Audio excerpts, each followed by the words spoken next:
Welcome to Sleepless Philosophers, where deep ideas meet restful nights. If you enjoy these journeys through philosophy, please like and subscribe and turn on notifications for daily uploads. To support the channel, consider leaving a super thanks. Any amount helps us continue creating content. You can also become a member to request video topics. We're not monetized, so your support truly makes the difference. Now let the philosophy begin. The ship of Theseus. A ship returns to harbour after a long voyage, its wooden planks weathered and damaged by storms and salt. And the repairs begin. One plank is removed and replaced with new wood. Then another, and over months or years every single plank, every beam, every nail is replaced until nothing of the original materials remains. And yet it is still called the Ship of Theseus, still registered under the same name, still captained by the same crew, and the question arises, is it the same ship or a different ship? And if it is different, when did it become different? After the first plank was replaced, or the 10th, or the last, and where is the boundary between identity and change? The paradox is ancient, discussed by Greek and Roman philosophers, and it strikes at the heart of what it means for an object to persist through time, to remain itself despite losing and gaining parts. And the problem deepens when a second scenario is introduced. Imagine that all the original planks removed from the ship of Theseus are collected and stored, and then using only those original materials, a second ship is built, an exact replica assembled from the very wood that once formed the ship of Theseus. And now there are two ships, one that has been continuously repaired and one that is made entirely of the original materials. And which one is the true ship of Theseus, the one with continuity of form and function, or the one with continuity of material? The paradox has no clear answer, and different philosophical traditions offer different responses. Some argue that identity is determined by material composition, that an object is the sum of its parts, and so the ship made from original planks is the true ship of Theseus, even though it was disassembled and reassembled, while others argue that identity is determined by form and function, that what makes the ship is its structure and purpose, and so the continuously repaired ship retains its identity, even though none of its original material remains.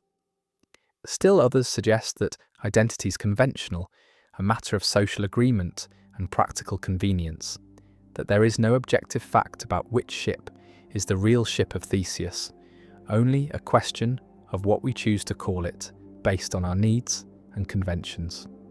The paradox extends beyond ships to living organisms because the cells in the human body are constantly dying and being replaced, and over a period of years almost every atom in the body is exchanged with the environment, and yet a person is considered the same person throughout their life. And so what makes identity persist? Is it continuity of consciousness, continuity of memory, continuity of physical form, or something else entirely? The problem also appears in legal and ethical contexts, questions about personal responsibility over time, whether a person who has changed dramatically is still accountable for actions committed decades earlier, whether a corporation that has replaced all its employees and assets is still the same entity bound by old contracts, whether a nation that has undergone revolution and transformation retains the obligations of its former government.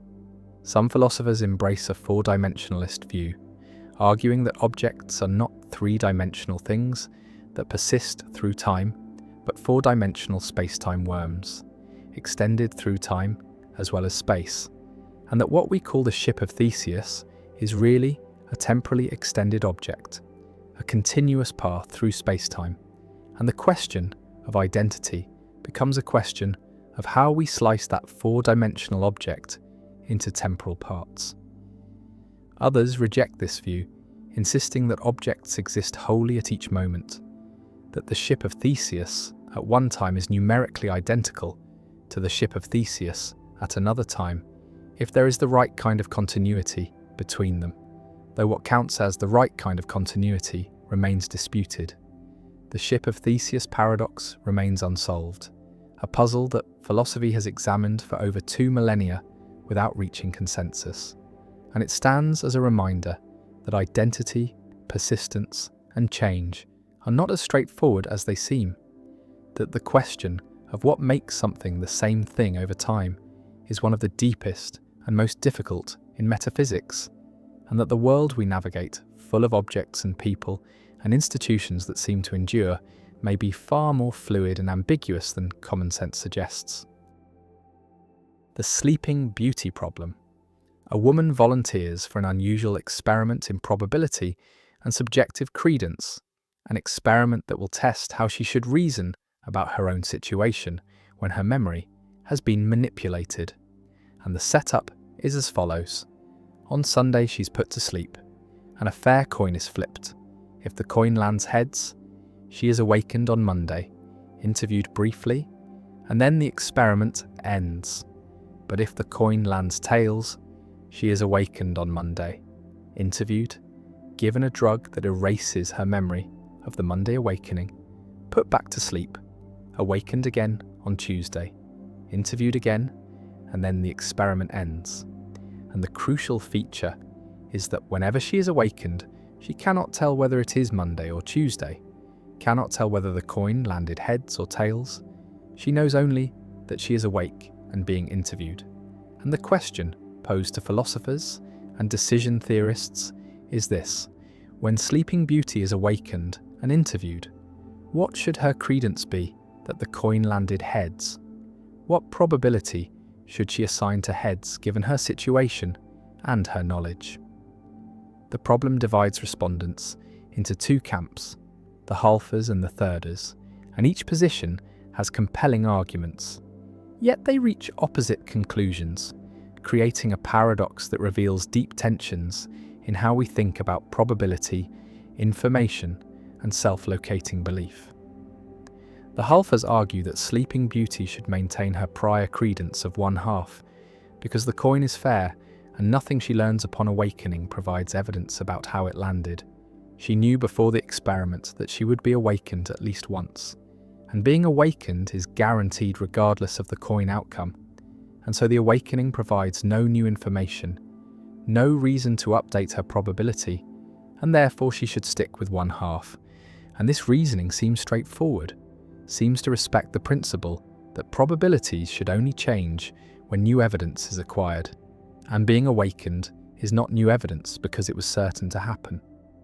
The thirders argue that Sleeping Beauty should assign credence 1/3 to heads, because there are 3 possible awakening situations: heads Monday, tails Monday, and tails Tuesday.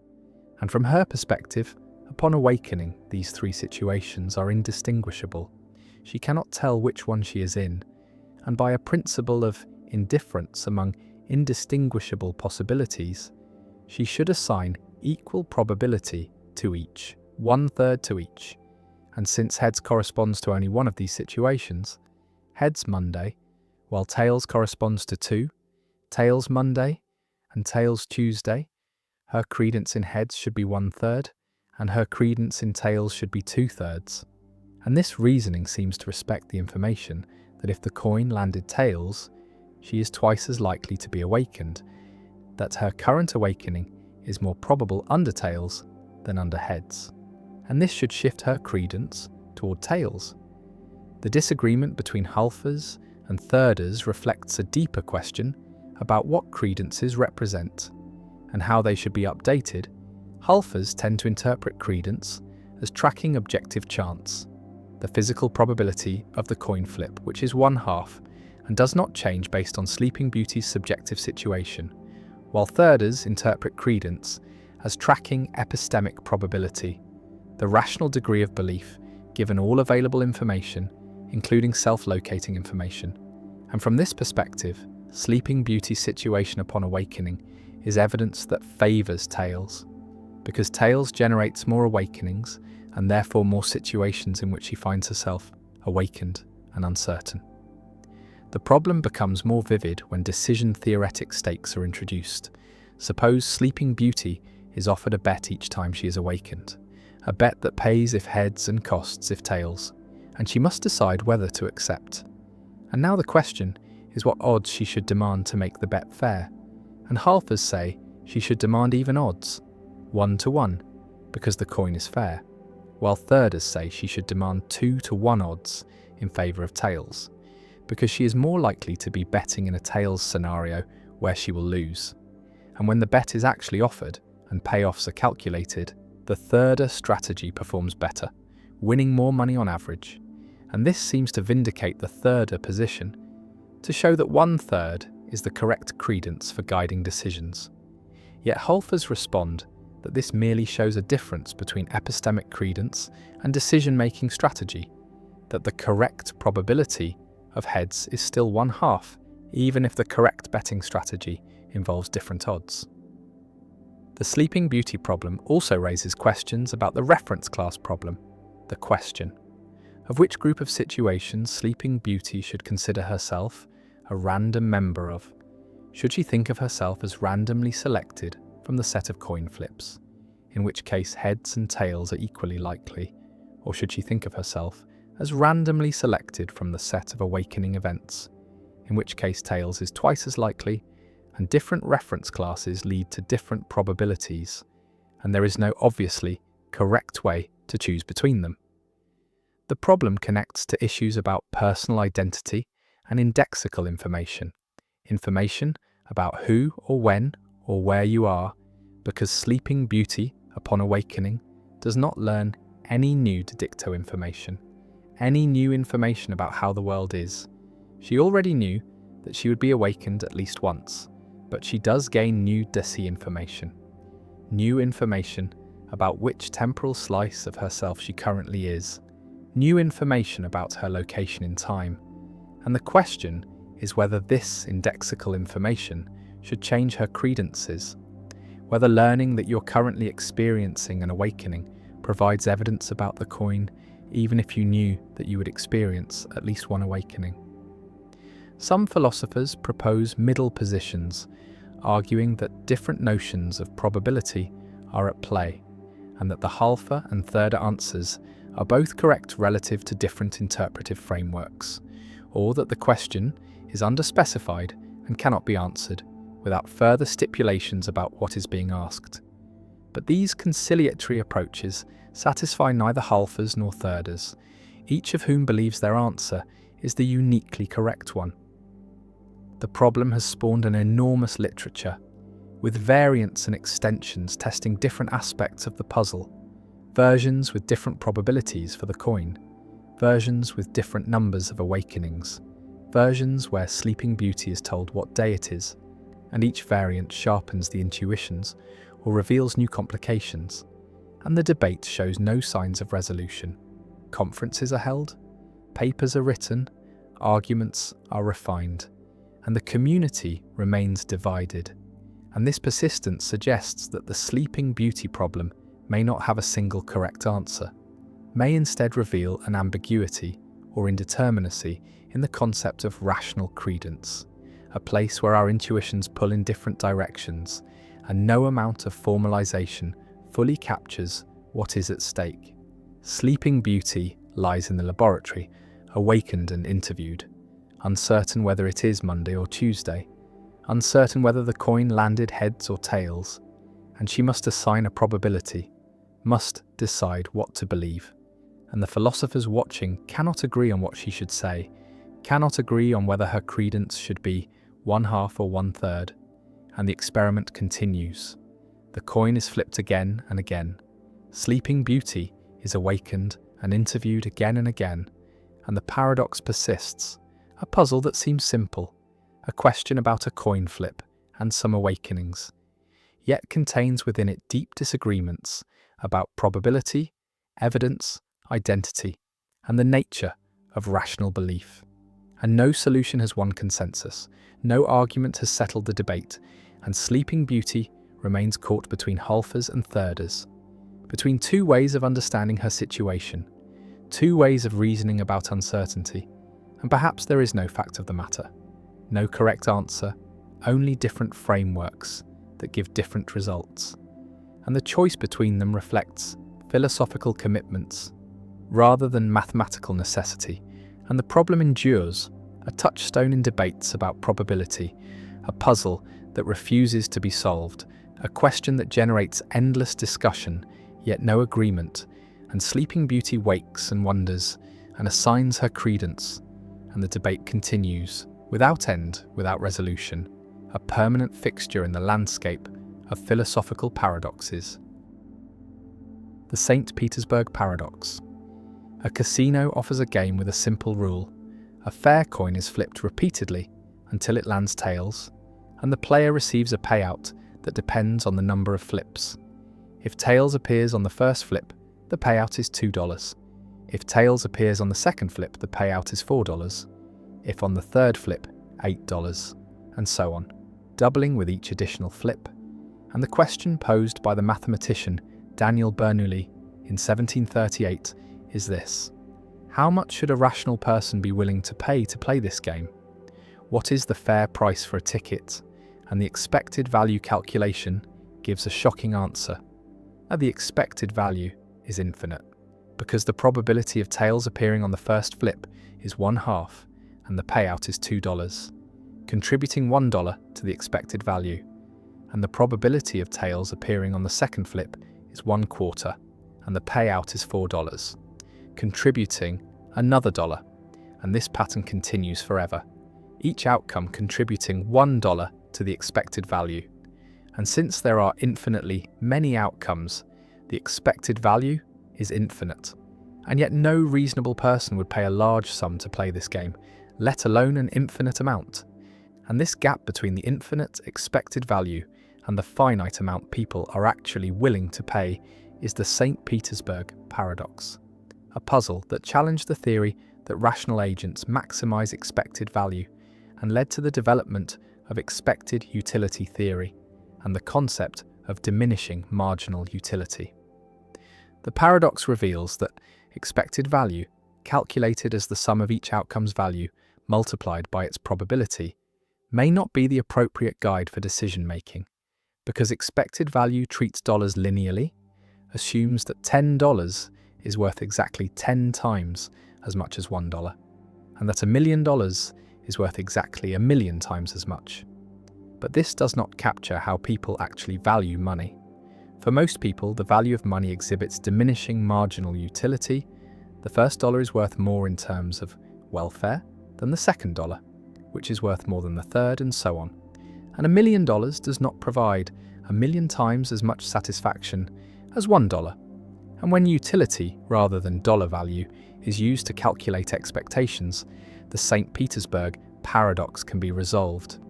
Because even though the dollar payouts grow without bound, the utility of those payouts may converge to a finite value, and so the expected utility of the game is finite, and a rational agent should be willing to pay at most that finite expected utility to play. Daniel Bernoulli proposed that utility is logarithmic in wealth, that the utility of having X dollars is proportional to the logarithm of X, and under this assumption, the expected utility of the St. Petersburg game is finite, and the fair price to play is modest, a few dollars perhaps, in line with what people are actually willing to pay. And this resolution saved the principle of expected utility maximization, showing that the paradox arises not from a flaw in decision theory, but from using the wrong measure of value, from confusing money with utility. And Bernoulli's insight laid the groundwork for modern economics and decision theory, which routinely assume that utility is concave in wealth, that people are risk-averse, that they prefer a certain outcome to a gamble with the same expected value, and that this risk aversion reflects diminishing marginal utility. But the St. Petersburg paradox has deeper layers, because even the expected utility resolution can be challenged. Mathematicians have constructed super St. Petersburg games where the payouts grow so rapidly that expected utility is also infinite, even under logarithmic utility or any concave utility function. For instance, if the payout on flip n is not 2 to the power of n dollars, but 2 to the power of 2 to the power of n, or some even faster growing function, then expected utility under any reasonable utility function will be infinite. And so the paradox reappears, and this suggests that the problem is not merely about the choice of value function, but about how to handle infinite or unbounded expectations. And some decision theorists argue that games with infinite expected value or utility are ill-defined, that they fall outside the domain of expected utility theory, that the theory was never meant to handle such cases and should not be faulted for failing to do so. Others propose alternative decision theories, bounded utility functions where utility approaches a maximum, as wealth increases so that no payout, however large, has infinite utility, and under such functions, all expected utilities are finite. And the paradox is avoided, or they propose maximum principles where the agent focuses on the worst possible outcome, or they appeal to considerations of probability and belief, arguing that rational agents should not assign positive probability to arbitrarily unlikely events, that there is some threshold below which probabilities are treated as zero, and this truncation of the probability distribution renders expected values finite. The paradox also raises questions about the feasibility of the game, because no casino could actually pay out arbitrarily large sums. The maximum payout is limited by the casino's resources, and once this limit is imposed, the expected value becomes finite, and the paradox dissolves. But this response feels unsatisfying, like avoiding the problem rather than solving it, because the paradox is meant to be a thought experiment about rational decision-making, not a practical question about casino economics. And thought experiments should not be dismissed simply because they involve idealizations. The St. Petersburg paradox connects to debates about rationality and the nature of value, about whether rationality requires maximizing expected utility or whether other principles should guide decision-making, about whether value is unbounded or whether there are limits to how much anything can be worth, about how to handle uncertainty and risk, especially when probabilities are very small and payoffs are very large.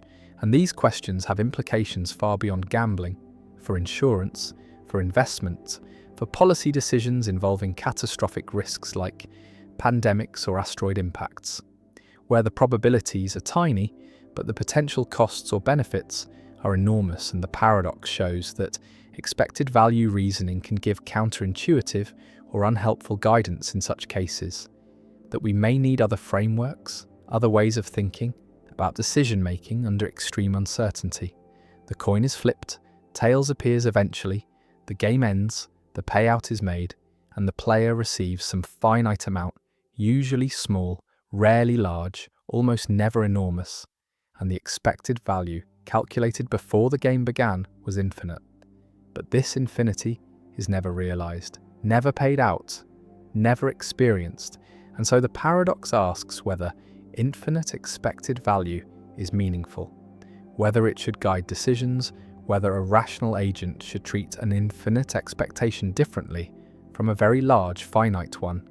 And the answers are not obvious, not settled, not agreed upon, and the St. Petersburg paradox remains a puzzle, a test case for decision theory, a challenge to the principle of expected value maximization, a reminder that infinity is strange, that unbounded sequences create problems, that mathematical idealizations can clash with practical intuitions, and that the gap between theory and behavior, between what agents should do according to formal models and what they actually do, reveals something important about the limits of rationality, the role of psychology, the nature of value, and the difficulty of making decisions in a world where outcomes can vary wildly, where probabilities can be minuscule, and where the mathematics of expectation, taken to its logical extreme, produces results that seem absurd, untenable, impossible to act on, and the paradox endures, studied in classrooms, debated in journals, unresolved despite centuries of attention, a permanent fixture in the philosophy of probability, economics, and decision theory. The surprise examination paradox. A teacher announces to a class on Friday afternoon that there will be a surprise examination sometime during the following week, and the examination will be a surprise in the sense that the students will not know on which day it will occur until the morning of the examination itself. And this announcement seems straightforward, even cruel perhaps, but harmless from a logical standpoint. Yet one clever student raises a hand and argues that the surprise examination is impossible, that it cannot occur, and the reasoning goes as follows. The examination cannot be on Friday because if it has not occurred by the end of Thursday, then the students will know it must be on Friday, and therefore it will not be a surprise, and if Friday is ruled out, then the examination cannot be on Thursday either, because if it has not occurred by the end of Wednesday, then the students will know it must be on Thursday, since Friday has been eliminated, and therefore it will not be a surprise. And this reasoning continues backward through the week, eliminating Wednesday, Tuesday, and Monday in turn, until the student concludes that the surprise examination cannot occur on any day of the week, that the teacher's announcement is self-contradictory, that a surprise examination is logically impossible. The class relaxes, confident in this reasoning, and then on Wednesday morning, the teacher administers the examination, and the students are indeed surprised, and this outcome seems to vindicate the teacher and refute the student's argument. Yet the student's reasoning appeared sound. Each step seemed to follow logically from the previous one, and so a paradox emerges. The surprise examination both is and is not possible.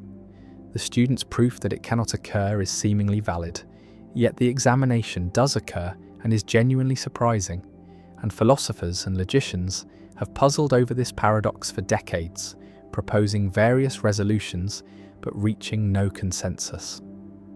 One approach is to question what surprise means, to argue that the student's reasoning equivocates between different senses of surprise or knowledge, that ruling out Friday does not give the students the kind of knowledge that would make Thursday non-surprising, because the teacher could change plans, could decide not to give an examination at all, could be mistaken about the week, and so even if the students can deduce that the examination must be on Thursday if it occurs that week, they do not know with certainty that it will occur, and this residual uncertainty preserves the possibility of surprise. Another approach focuses on the self-referential nature of the announcement, arguing that the student's reasoning involves a kind of paradox of self-reference, similar to the liar paradox, because the teacher's announcement refers to the student's knowledge state, claiming that they will not know when the examination occurs, and the student's reasoning attempts to derive knowledge about the examination from the announcement itself, creating a loop where the truth of the announcement depends on whether the students believe it, and this loop generates instability, making it impossible to consistently assign truth values to the claims involved. Still another approach suggests that the student's backward induction reasoning is flawed, that while it is true that the examination cannot be on Friday, if the students know this in advance, the elimination of Friday does not straightforwardly imply that Thursday can also be eliminated, because the reasoning that rules out Thursday depends on the students believing that Friday is ruled out. But if the examination could in fact occur on Friday, despite the reasoning, then the entire chain of deductions collapses. And this highlights a problem with self-fulfilling or self-defeating prophecies, situations where believing a conclusion affects whether the conclusion is true. The surprise examination paradox also connects to issues in epistemic logic, the formal study of knowledge and belief. Because the paradox involves nested levels of knowledge, the teacher knows that the students do not know when the examination will occur, the students know that the teacher knows this, and so on, and reasoning about such nested knowledge structures is notoriously tricky, prone to paradoxes and fallacies, and formal epistemic logic provides tools for analysing these structures, but also reveals their complexity and the ease with which intuitive reasoning can go astray. The paradox has applications beyond the classroom, appearing in game theory and strategic reasoning, where players must reason about what other players know and believe, and where backward induction arguments similar to the student's reasoning, are used to solve sequential games. But these arguments can lead to counterintuitive results, situations where seemingly sound reasoning produces predictions that are violated in practice, and the surprise examination paradox serves as a cautionary tale about the limits of such reasoning.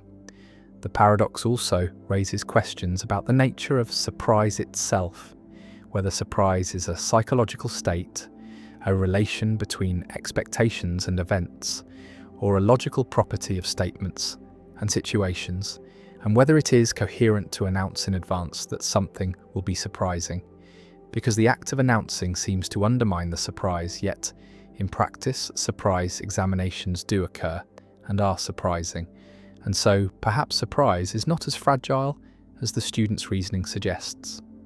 Perhaps it is compatible with some forms of foreknowledge, with knowing that something will happen without knowing when or how. The teacher's announcement, the student's reasoning, and the actual occurrence of the examination on Wednesday form a triangle of tension, each element seemingly incompatible with the others, yet all actually occurring, and the paradox remains unresolved, a puzzle that continues to generate papers and debates, a simple scenario that conceals deep issues about knowledge, belief, time, and the logic of self-reference. And it stands as a reminder that reasoning, even careful logical reasoning, can lead us astray when the premises involve reflexive concepts, when statements refer to their own truth or to the knowledge states of those who hear them, and that the gap between theory and practice, between what logic seems to prove and what actually happens, can reveal faults in our logical frameworks or in our understanding of concepts like knowledge and surprise, or perhaps in the very idea that logic can fully capture the complexities of situations involving human belief and expectation, and the examination comes unexpected despite the announcement, surprising despite the reasoning, and the students, shocked and unprepared, realize that the paradox is not merely abstract but painfully real, and the teacher smiles, victorious, having somehow managed to do the impossible, to give a surprise examination that was announced in advance, and yet remained a surprise, and the paradox endures, unsolved and perhaps unsolvable, a crack in the edifice of logical reasoning that no amount of analysis has yet managed to seal. The split brain paradox. When one person becomes two, a patient suffers from severe epilepsy, seizures that cannot be controlled by medication, seizures that spread across the brain causing disability and danger, and as a last resort, surgeons perform a procedure called corpus callosotomy, severing the corpus callosum, the massive bundle of nerve fibers that connects the left and right hemispheres of the brain. And this procedure prevents seizures from spreading, confines them to one hemisphere, and after surgery the patient seems normal, speaks and acts as before, personality intact, memories preserved, and casual observation reveals no deficit. But careful testing reveals something extraordinary, something deeply strange. The two hemispheres have been separated, are processing information independently, are operating as two separate cognitive systems.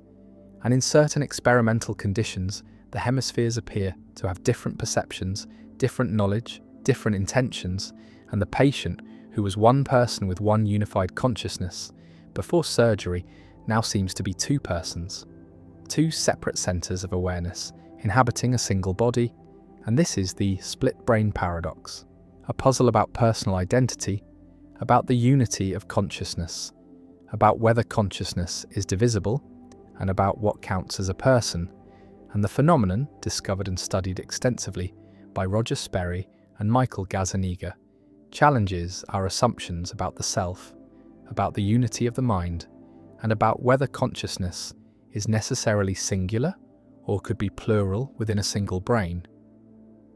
Imagine the split brain setup. The patient sits before a screen and images are flashed briefly to either the left or right visual field, and because of how vision is organized, the left visual field projects to the right hemisphere and the right visual field to the left hemisphere. And normally, the hemispheres communicate through the corpus callosum, sharing information. But in split-brain patients, this communication is severed, and information presented to one hemisphere is not available to the other, and the left hemisphere, which controls language, can report what it sees, but the right hemisphere, which typically lacks language, cannot speak. And this creates dissociations, cases where the person can verbally report seeing something flash to the right visual field, processed by the left hemisphere, but denies seeing anything flash to the left visual field, processed by the right hemisphere, and yet the right hemisphere clearly saw the stimulus. Because when asked to point with the left hand, controlled by the right hemisphere, the patient points accurately. And so the patient both saw and did not see, both knows and does not know, depending on which hemisphere is asked. And the unity of consciousness seems to break down, seems to split into two separate streams. The paradox becomes even more dramatic in cases of conflicting intentions, where experimenters present different instructions to each hemisphere, and the left hand, controlled by the right hemisphere, performs one action while the right hand, controlled by the left hemisphere, performs another, and sometimes the hands conflict.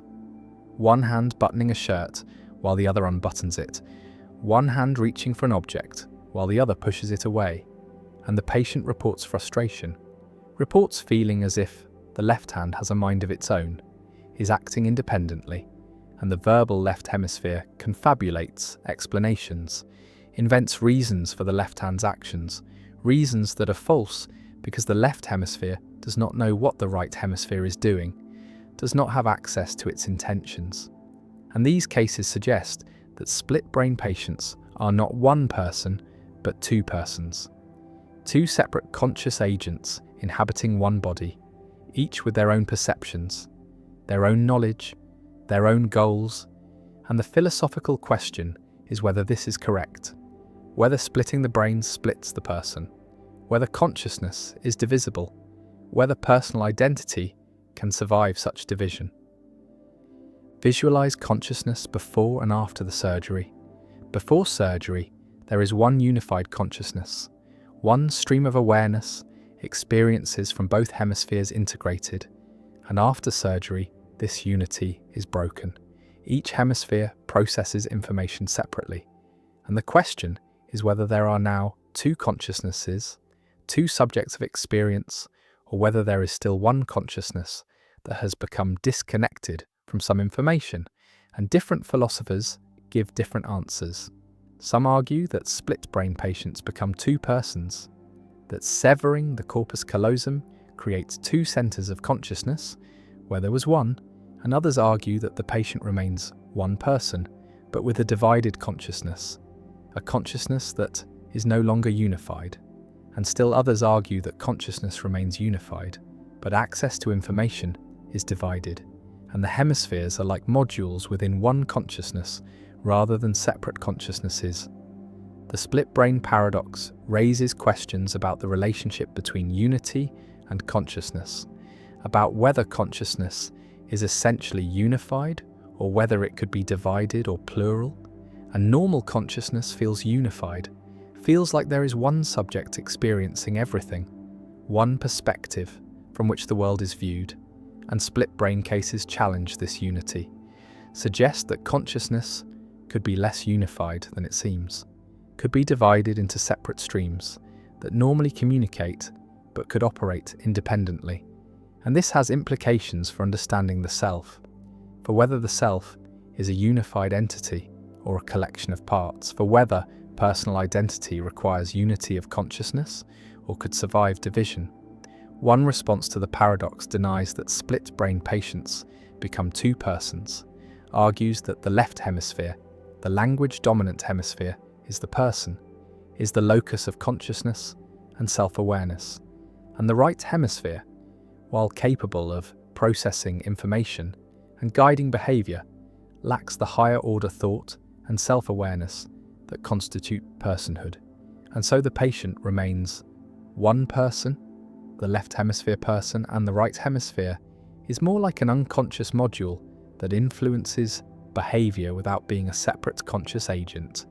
And this response preserves the singularity of persons, but at the cost of denying consciousness, to the right hemisphere.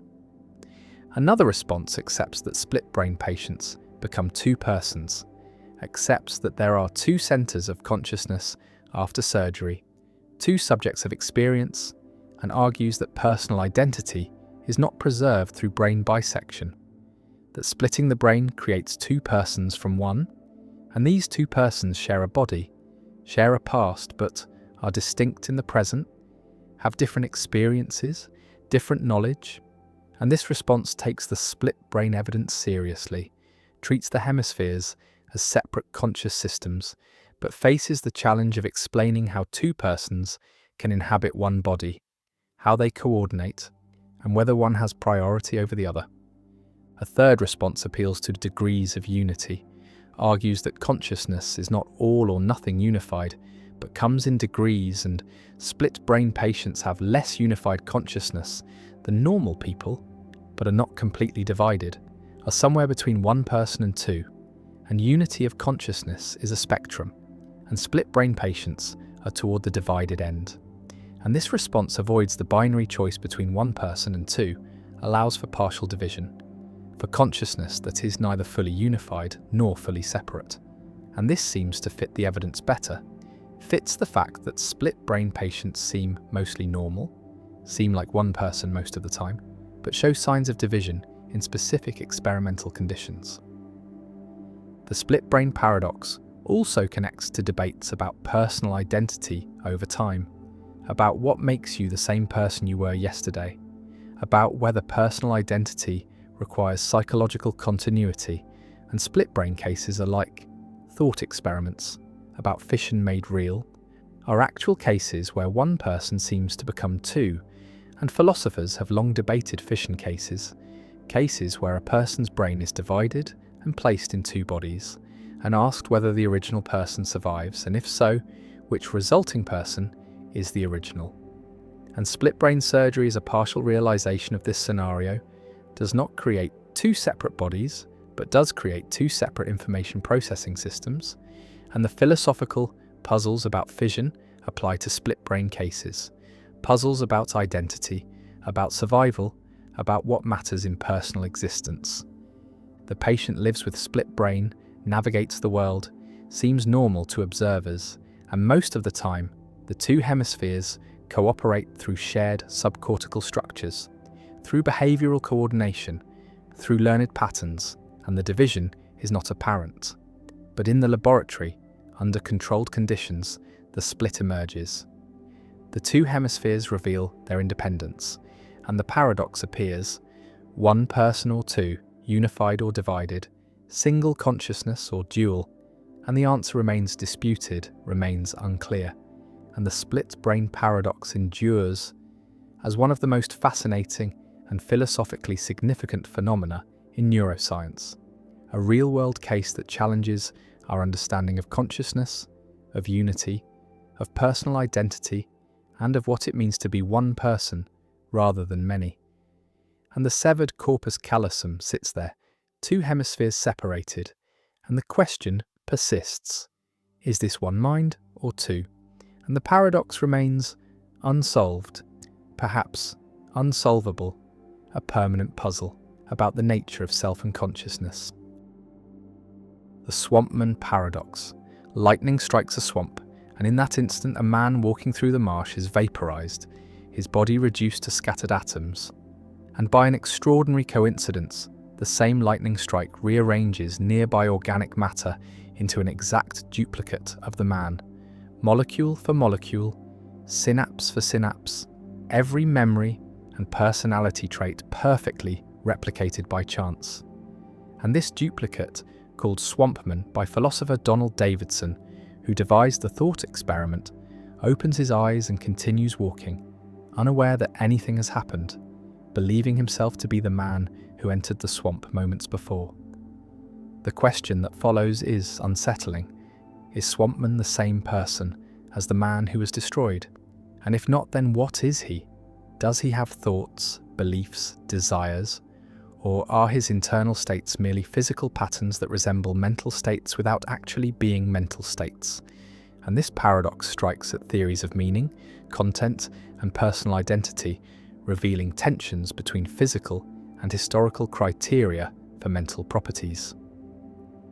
Davidson argued that Swampman does not have thoughts or beliefs, at least not initially, because the content of mental states depends on causal history, on how those states were formed through interaction with the environment and the linguistic community, and Swampman has no history, no past interactions, no causal connections to the world.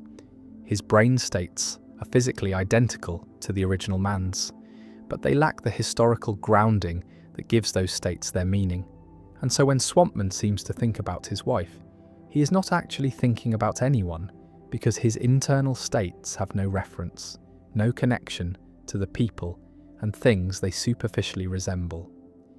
This position reflects a broader externalist view in philosophy of mind, the idea that mental content is not determined solely by what is inside the head, but also by external relations, by the history of how beliefs and concepts were acquired, by the environment in which the organism evolved and learned, and so two physically identical beings could have different mental contents, or one could have mental contents while the other has none, depending on their causal histories. Others find this conclusion absurd, arguing that if Swampman is physically identical to the original man, then he must have the same mental states, that consciousness and thought supervene on physical structure, that duplicating the brain duplicates the mind, and that causal history, while perhaps relevant to the origin of mental content, is not necessary for its presence at a given moment.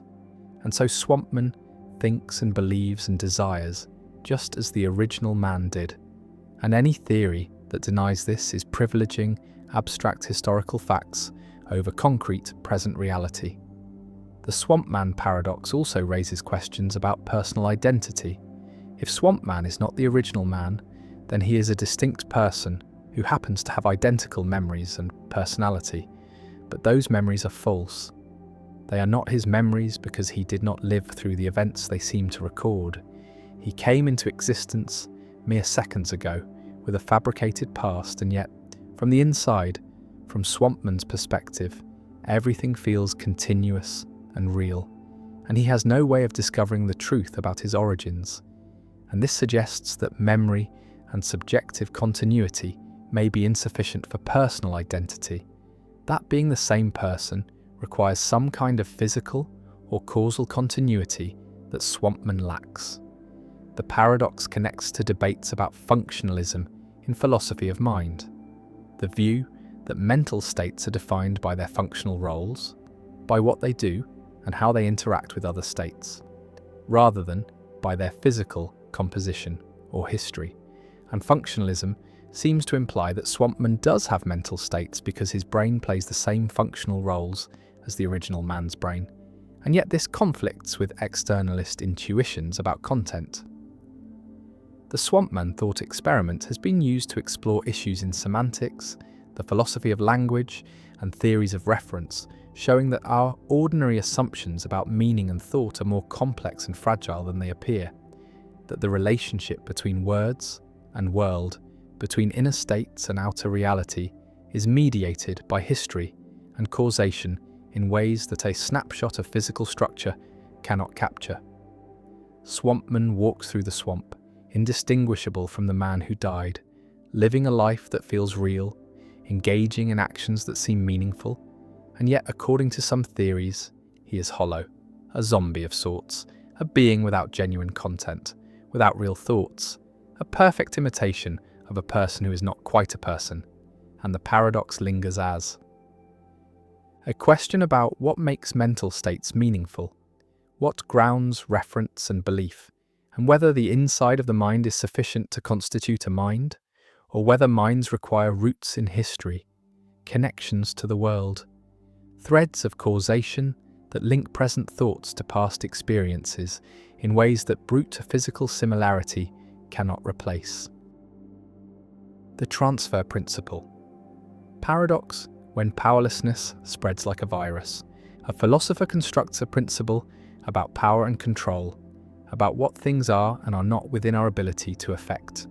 And the principle seems obviously true, seems like basic logic, about how powerlessness transfers, and the principle says that if you have no power over one fact and that fact entails another fact and you have no power over the entailment itself, then you have no power over the second fact either. Powerlessness transfers across entailment, spreads from premises to conclusions, and this transfer principle is the backbone of the consequence argument for incompatibilism, is what allows the argument to move from our powerlessness over the past and laws to our powerlessness over the present. And yet, compatibilists deny this principle, argue that it is false, that powerlessness does not always transfer, that you can have power over a fact even when that fact is entailed by facts you have no power over. And this creates a paradox, because the transfer principle seems undeniable, seems like it must be true, and yet if it is true, then compatibilism is false. And if it is false, then the consequence argument fails, and both options are difficult. Both require accepting something counterintuitive, and this is the transfer principle paradox. The puzzle about whether powerlessness transfers, whether the principle is a logical truth or contains hidden errors, and the paradox sits at the heart of the free will debate, determines whether incompatibilism or compatibilism wins. And no consensus has emerged. Philosophers remain divided, and the transfer principle stands as one of the most contested principles in metaphysics. A principle that seems obvious but whose truth determines fundamental questions about freedom and determinism. Imagine the transfer principle applied to a simple case. You have no power over the fact that there was a Big Bang 13.8 billion years ago, and the Big Bang plus the laws of physics entail the current state of the universe, including your current action, and you have no power over the laws of physics, and you have no power over the entailment itself, over the fact that the Big Bang and laws entail your action. And so by the transfer principle, you have no power over your current action. Your action is not up to you, is not within your control, and if you have no power over your action, then you are not free with respect to that action. And this reasoning seems airtight, seems like it must be correct, and yet compatibilists deny the conclusion, deny that determinism eliminates power, and so they must deny the transfer principle, must argue that power does not transfer in the way the principle claims. The transfer principle can be stated formally using symbols. If no one has power over P, and P entails Q, and no one has power over the entailment from P to Q, then no one has power over Q. And this seems like a valid rule of inference about power, seems like it should be uncontroversial, and yet compatibilists argue it contains a subtle error, a conflation of different senses of power, or an invalid inference structure, or an equivocation on what it means to have power over something. And these objections attempt to show that the transfer principle, despite its intuitive appeal, is actually false, and powerlessness does not always transfer. Visualize powerlessness as a property that might or might not spread from one fact to another, like a contagion that sometimes transmits and sometimes does not. And the transfer principle says the contagion always spreads across entailment, always passes from premises to conclusions. But compatibilists say transmission is blocked under certain conditions, say that the link between premises and conclusions does not preserve powerlessness in the way incompatibilists claim. And this disagreement is fundamental, shapes the entire free will debate, determines which arguments succeed and which fail. One compatibilist response to the transfer principle distinguishes between two kinds of power: the power to make something the case and the power to have made something the case, and argues that the transfer principle conflates these, that while you lack the power to have made the past different, you do have the power to make the present what it is, and the presence being entailed by the past does not eliminate your power over the present, does not make your action not up to you, and the transfer principle fails because it moves illegitimately from past-directed power to present-directed power, treats them as the same when they are different, and once the distinction is recognized, the principle's apparent validity disappears. Another compatibilist response argues that the transfer principle uses the wrong notion of power, defines power in terms of ability to falsify facts, ability to make false things that are true, and this notion of power is inappropriate, is not what matters for freedom, and the right notion of power is counterfactual power. Power such that, if you had chosen differently, then different things would have happened. And counterfactual power is not governed by the transfer principle, does not transfer from premises to conclusions in the way the principle claims. And so the principle fails as a constraint on freedom, fails to show that determinism eliminates the kind of power needed for responsibility.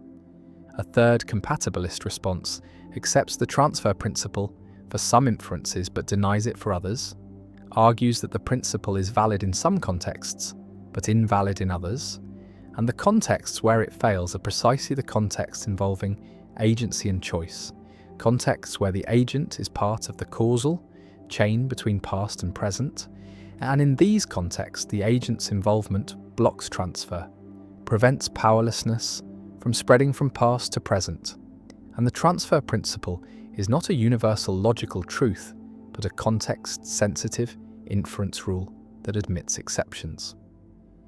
Incompatibilists defend the transfer principle, argue that compatibilist objections are sophistical, involve verbal tricks and redefinitions that obscure the real issue, and the transfer principle is valid, is a genuine constraint on power.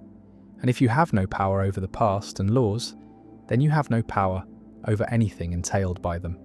And this includes your present actions. And so determinism eliminates power, eliminates control, and compatibilism is false.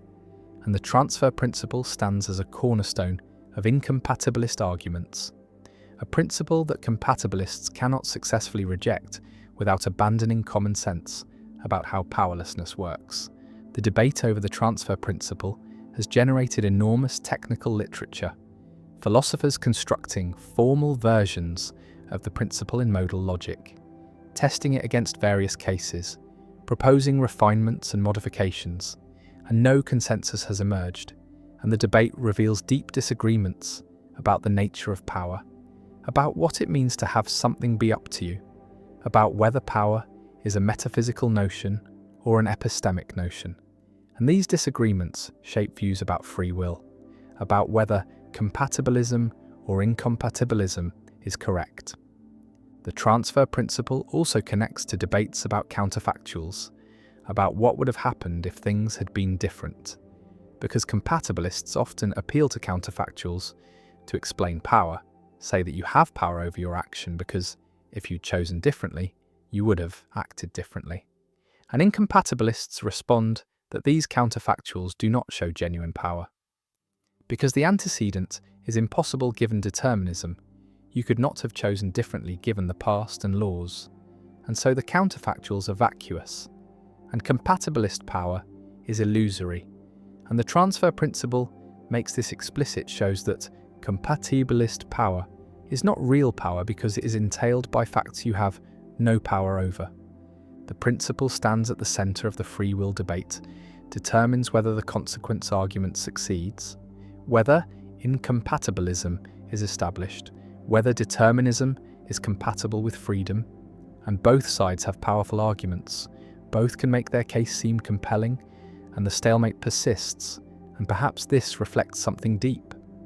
Perhaps the transfer principle is one of those principles where our intuitions are divided, where different ways of thinking about power lead to different judgments, and no argument can establish the principle or refute it definitively, and we are left with competing perspectives, incompatibilist and compatibilist, each coherent internally, each unsatisfying to those who adopt the other, and the transfer principle paradox endures, a principle that seems both obviously true and demonstrably false, depending on how you think about power and control.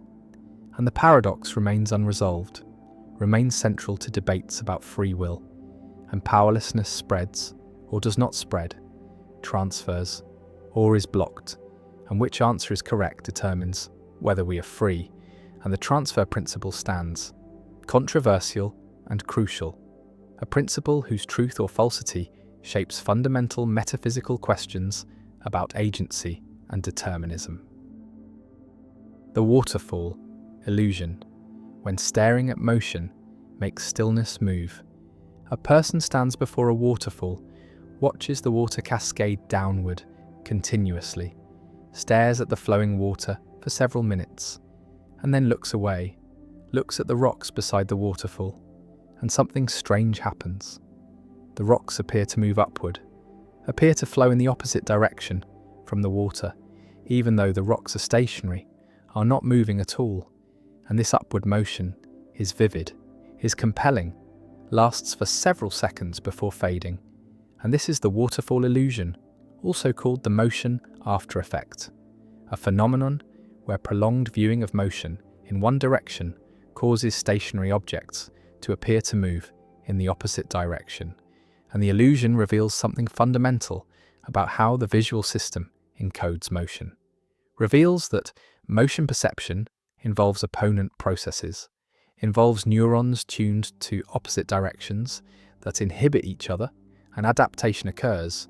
And when you stare at downward motion, the downward tuned neurons adapt, become less responsive. And when you look at stationary objects, the balance between upward and downward motion signals is disrupted. The upward neurons are relatively more active than the adapted downward neurons, and this imbalance is interpreted as upward motion. And the waterfall illusion demonstrates neural adaptation, shows that perception is not a simple recording of stimulus properties, but involves active processing that can be modified by experience, that can create illusions when adaptation disrupts normal balance. Imagine the neural mechanism. Motion perception involves direction-selective neurons, neurons that respond to motion in specific directions, and for every direction there are neurons tuned to the opposite direction, and these opponent neurons inhibit each other, creating a balanced system. And when motion occurs in one direction, the corresponding neurons respond. Signal motion, and the opponent neurons are inhibited, remain quiet, and this balance signals the direction of motion.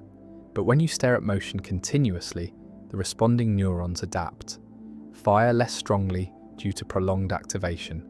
And when motion stops, when you look at something stationary, both sets of neurons receive no motion signal, but the adapted neurons are less responsive than the non-adapted neurons, and this creates an imbalance. The non-adapted neurons are relatively more active, and this imbalance is interpreted as motion in their preferred direction, and the waterfall illusion occurs. You see motion where there is none. The waterfall illusion is not limited to waterfalls, can be produced by any prolonged viewing of continuous motion. Staring at rotating spirals produces rotation after effects. Staring at expanding patterns produces contraction after effects. Staring at leftward motion produces rightward after effects.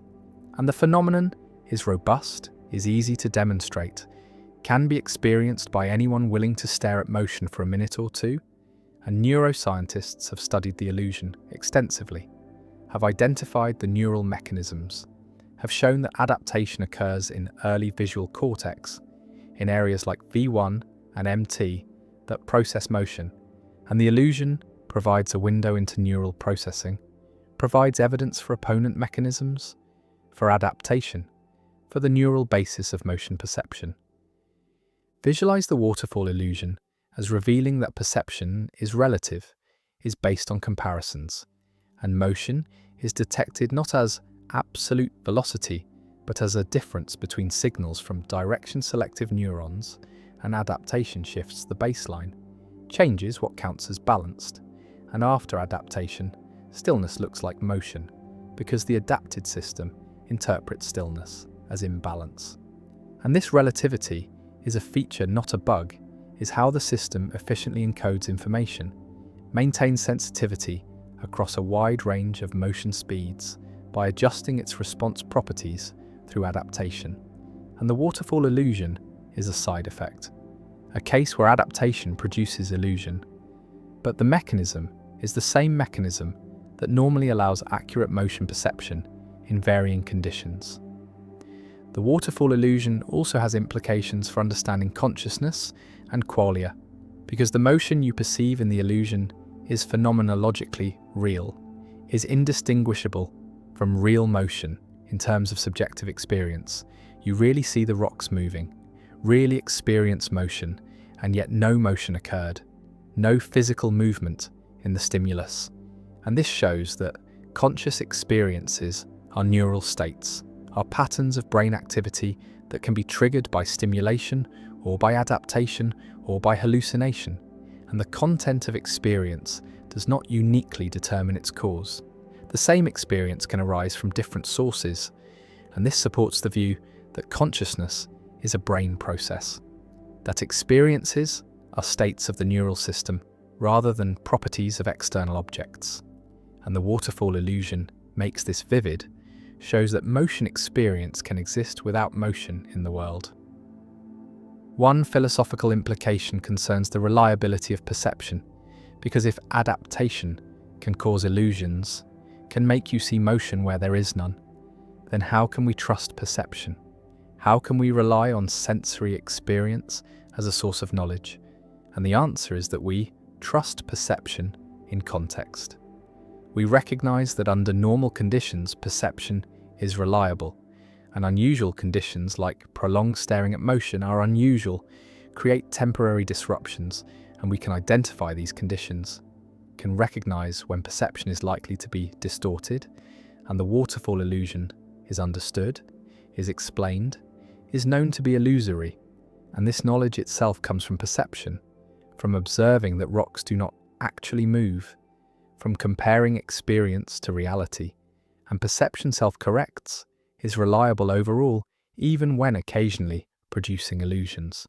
The waterfall illusion also connects to theories of neural coding, to understanding how the brain represents information, and the opponent process mechanism revealed by the illusion is found throughout sensory systems, in color vision, where opponent red, green, and blue-yellow mechanisms exist, in vestibular systems that signal head rotation through opponent mechanisms, and opponent coding is an efficient way to represent bipolar dimensions, dimensions that vary between opposite extremes, and motion direction is such a dimension, varies from leftward to rightward, or upward to downward, and using opponent neurons allows the system to signal direction efficiently.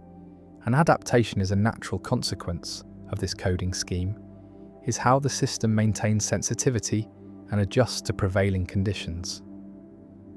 Another implication concerns the time course of perception, because the waterfall illusion has a specific temporal profile, lasts for several seconds after adaptation, and then fades, and this fading reflects recovery from adaptation, reflects the adapted neurons returning to their baseline responsiveness.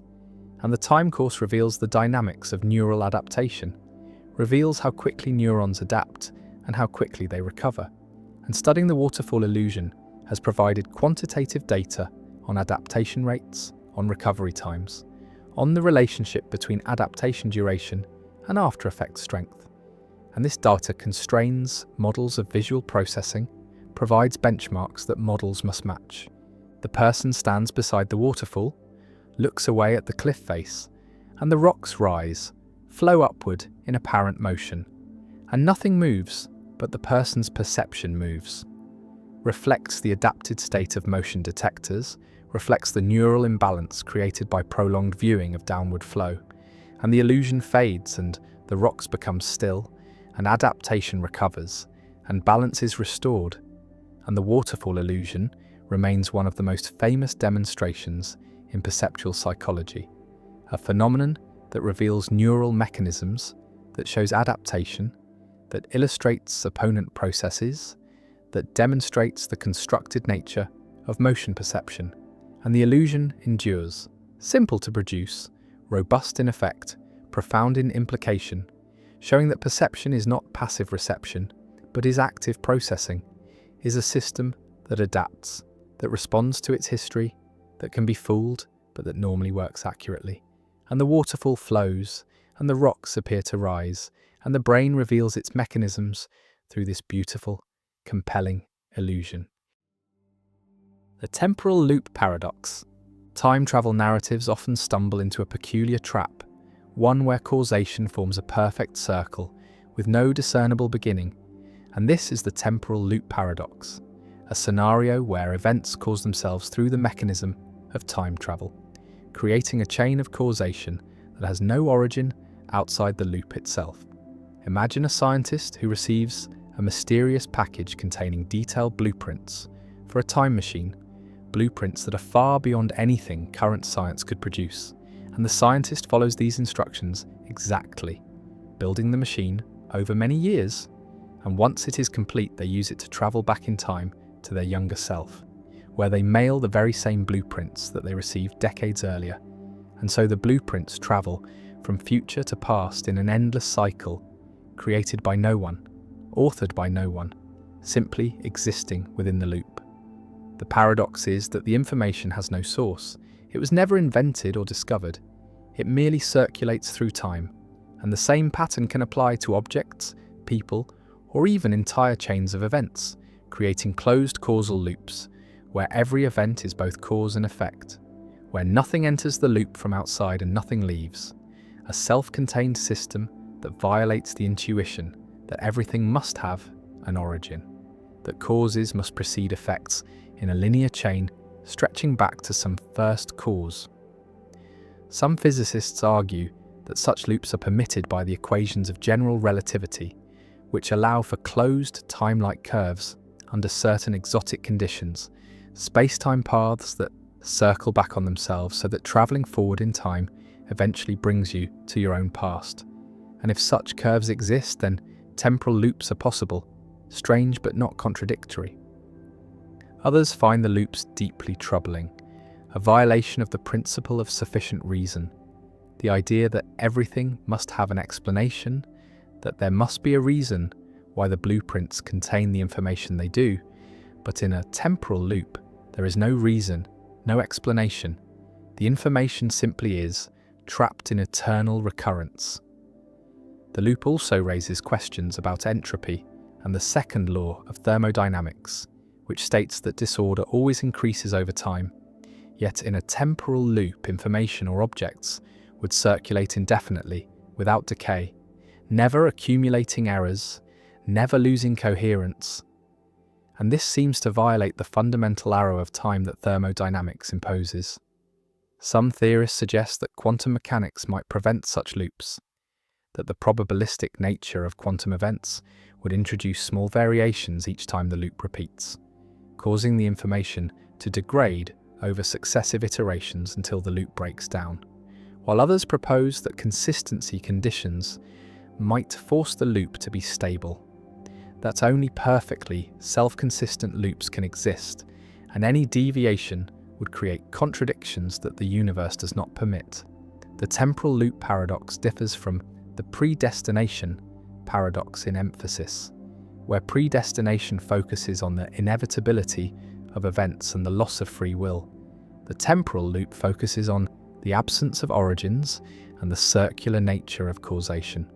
And both paradoxes share the unsettling feature that time travel does not change the past because the time traveller was always part of that past, their actions already woven into the fabric of history. The loop sits outside normal causation, neither created nor destroyed, neither beginning nor ending, a strange attractor in the space of possible timelines, and it forces confrontation with the question of whether the universe requires ultimate origins, whether infinite regress is possible, whether some things can simply be without explanation, and whether time is truly linear, or whether it can fold back on itself in ways that make causation circular rather than hierarchical. The temporal loop remains a staple of science fiction and a puzzle for philosophers and physicists, a scenario that feels impossible, yet may be consistent with the laws of nature, a reminder that time is stranger than common sense suggests, and that the arrow of causation we perceive, flowing from past to future, from cause to effect, may not be as fundamental as we believe, may not be the only way events can be structured, and that reality may permit loops and circles where intuition insists there should be lines. The twin paradox: why space travel keeps you young. Two twins stand together on Earth, both 20 years old, identical in age and appearance, and one twin boards a spaceship that accelerates to nearly the speed of light, travels to a distant star, turns around and returns to Earth, while the other twin stays home. And when the travelling twin steps off the spaceship, expecting to greet their sibling who is the same age, they discover something shocking. The twin who stayed on Earth has aged 40 years and is now 60 years old, while the travelling twin has aged only 10 years and is now 30. And this asymmetric aging is not science fiction, but a genuine prediction of Einstein's special relativity, confirmed by countless experiments with atomic clocks and particle accelerators. And yet it seems paradoxical, because relativity also says that motion is relative, that there is no absolute reference frame, that the travelling twin could equally well say they were at rest while Earth moved away and then returned, and by this reasoning, the Earthbound twin should be younger, and so both twins should expect the other to be younger. And this contradictory expectation is the twin paradox, a puzzle that has generated confusion and debate since Einstein first proposed special relativity in 1905. Imagine watching the travelling twins' journey from Earth. You see the spaceship accelerate to 80% of light speed, and time dilation occurs. A clock on the spaceship runs slower than clocks on Earth, ticking at 60% of the normal rate. And this is not an illusion or a trick of observation, but a genuine physical effect. Time itself passes more slowly for objects in motion, and so during the 10 years of ship time that the travelling twin experiences, 16 years pass on Earth, and when the ship turns around and returns, another 16 years pass on Earth, while only another 10 years pass on the ship, and the total is 40 years on Earth and 20 years on the ship. And the asymmetry is real. The travelling twin really has aged less. Their biological processes ran slower, their heartbeats were slower, their thoughts were slower. Everything about them unfolded in slow motion from Earth's perspective, though from their own perspective, nothing felt different. Time seemed to pass normally, but less of it passed. Now consider the situation from the travelling twins' perspective, and here is where the paradox seems to bite. Because from the ship's viewpoint, Earth is the object in motion. Earth accelerates away, then turns around and comes back, and by the symmetry of relativity, the travelling twin might expect Earth clocks to run slower, might expect the Earthbound twin to age less, and yet the prediction is the opposite, and the resolution is that the situation is not actually symmetric. The travelling twin accelerates, feels forces, experiences changes in velocity, while the Earthbound twin remains in an inertial reference frame, floating freely in space, not accelerating. And this asymmetry breaks the apparent symmetry of the situation. Special relativity applies only to inertial frames, frames moving at constant velocity, and the travelling twins' frame is not inertial. They accelerate when leaving, accelerate when turning around, and accelerate when stopping back at Earth. And these accelerations make the travelling twins' frame fundamentally different from the Earthbound twins' frame. And general relativity, which handles accelerated motion, confirms that the travelling twin ages less.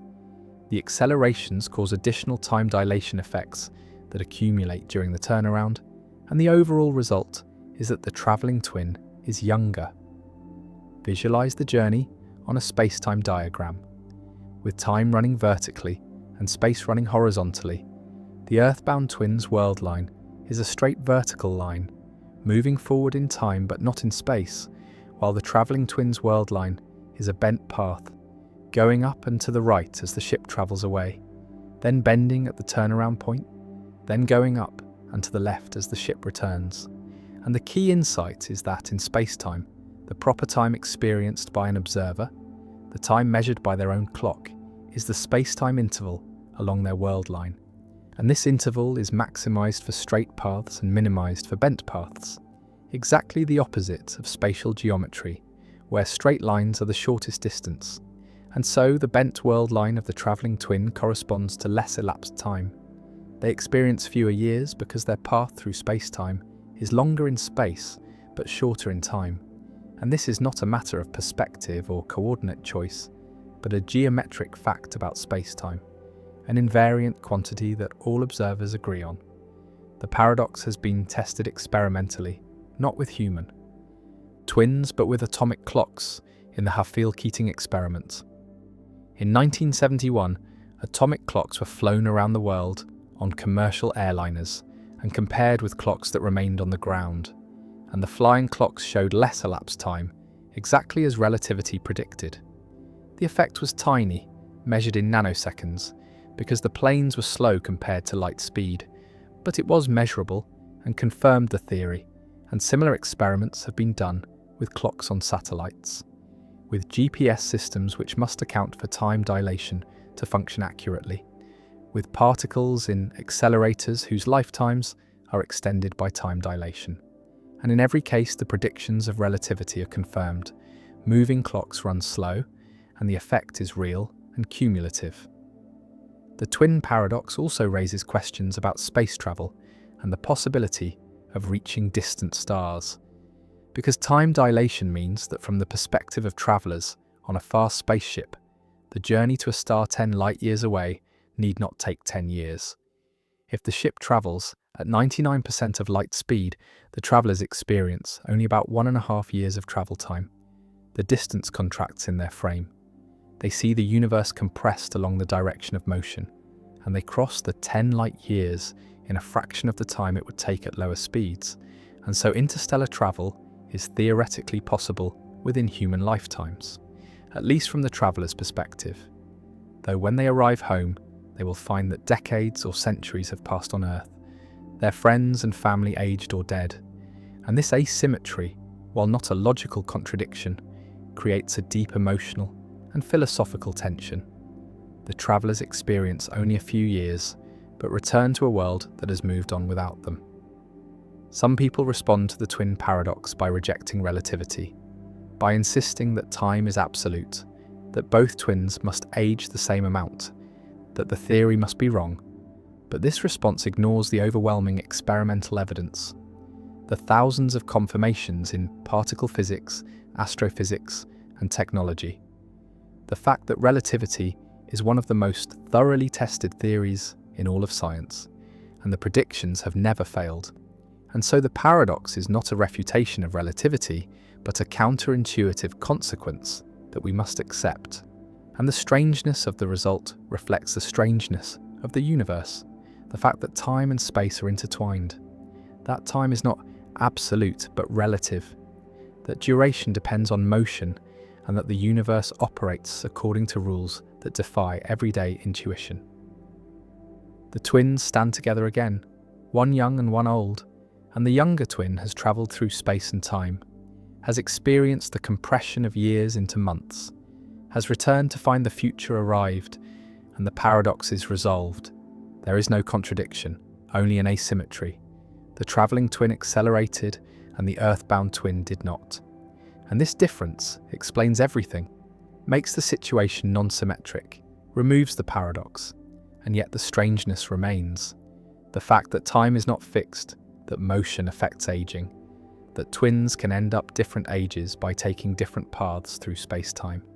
And the twin paradox endures as a teaching tool, as an illustration of relativity's most counterintuitive predictions, as a thought experiment that has become reality through atomic clocks and particle decays, and as a reminder that the universe is stranger than common sense suggests, that time is not what we thought it was, and that the path you take through space-time determines how much time you experience, how much you age, how much life you live, and the travelling twin, younger by decades, stands as proof that Einstein was right, that time dilation is real, and that space travel, if we ever achieve the speeds required, will make astronauts into time travellers, moving forward into Earth's future while aging only slightly themselves. And the paradox, resolved but never fully domesticated, remains a monument to the weirdness of relativity and the malleability of time. The trolley problem: would you kill one person to save 5? A runaway trolley speeds down a track, out of control, and ahead on the track, 5 people are tied up, unable to move, unaware of the approaching danger, and the trolley will kill them all unless something is done. And you stand next to a lever that controls a switch, and if you pull the lever, the trolley will be diverted onto a side track, and on that side track, 1 person is tied up. And pulling the lever will save the 5 people, but will kill the 1 person, and you have seconds to decide. And the question is asked: should you pull the lever? Should you actively cause 1 person's death to prevent 5 deaths? And this is the trolley problem, a thought experiment in ethics first formulated by philosopher Philippa Foot in 1967 and later refined by Judith Jarvis Thomson. And the problem has generated endless debate about the nature of moral responsibility, about the difference between killing and letting die, about whether the consequences of an action are all that matter or whether the act itself has moral significance, independent of outcomes. Visualize the scenario: the track stretches ahead, the 5 people bound and helpless, the trolley barreling toward them, unstoppable, and you at the switch, hand on the lever, and time slows as you deliberate. If you do nothing, 5 people die. If you pull the lever, 1 person dies, and the arithmetic seems simple. 5 is greater than 1. Saving 5 lives at the cost of 1 is a net gain. And by this consequentialist reasoning, you should pull the lever. You should minimize harm, maximize lives saved. And many people, when presented with this scenario, say they would pull the lever, would divert the trolley, would accept responsibility for causing 1 death to prevent 5. But now consider a variation, the Fat Man variant, also called the footbridge scenario, where you stand on a bridge above the tracks, and the trolley is approaching below, heading toward the 5 people, and next to you on the bridge stands a very large person, large enough that if pushed off the bridge, they would fall onto the tracks, and their body would stop the trolley, saving the 5 people, but killing the large person. And you could push this person, could use their body as an obstruction, and the outcome is the same as before.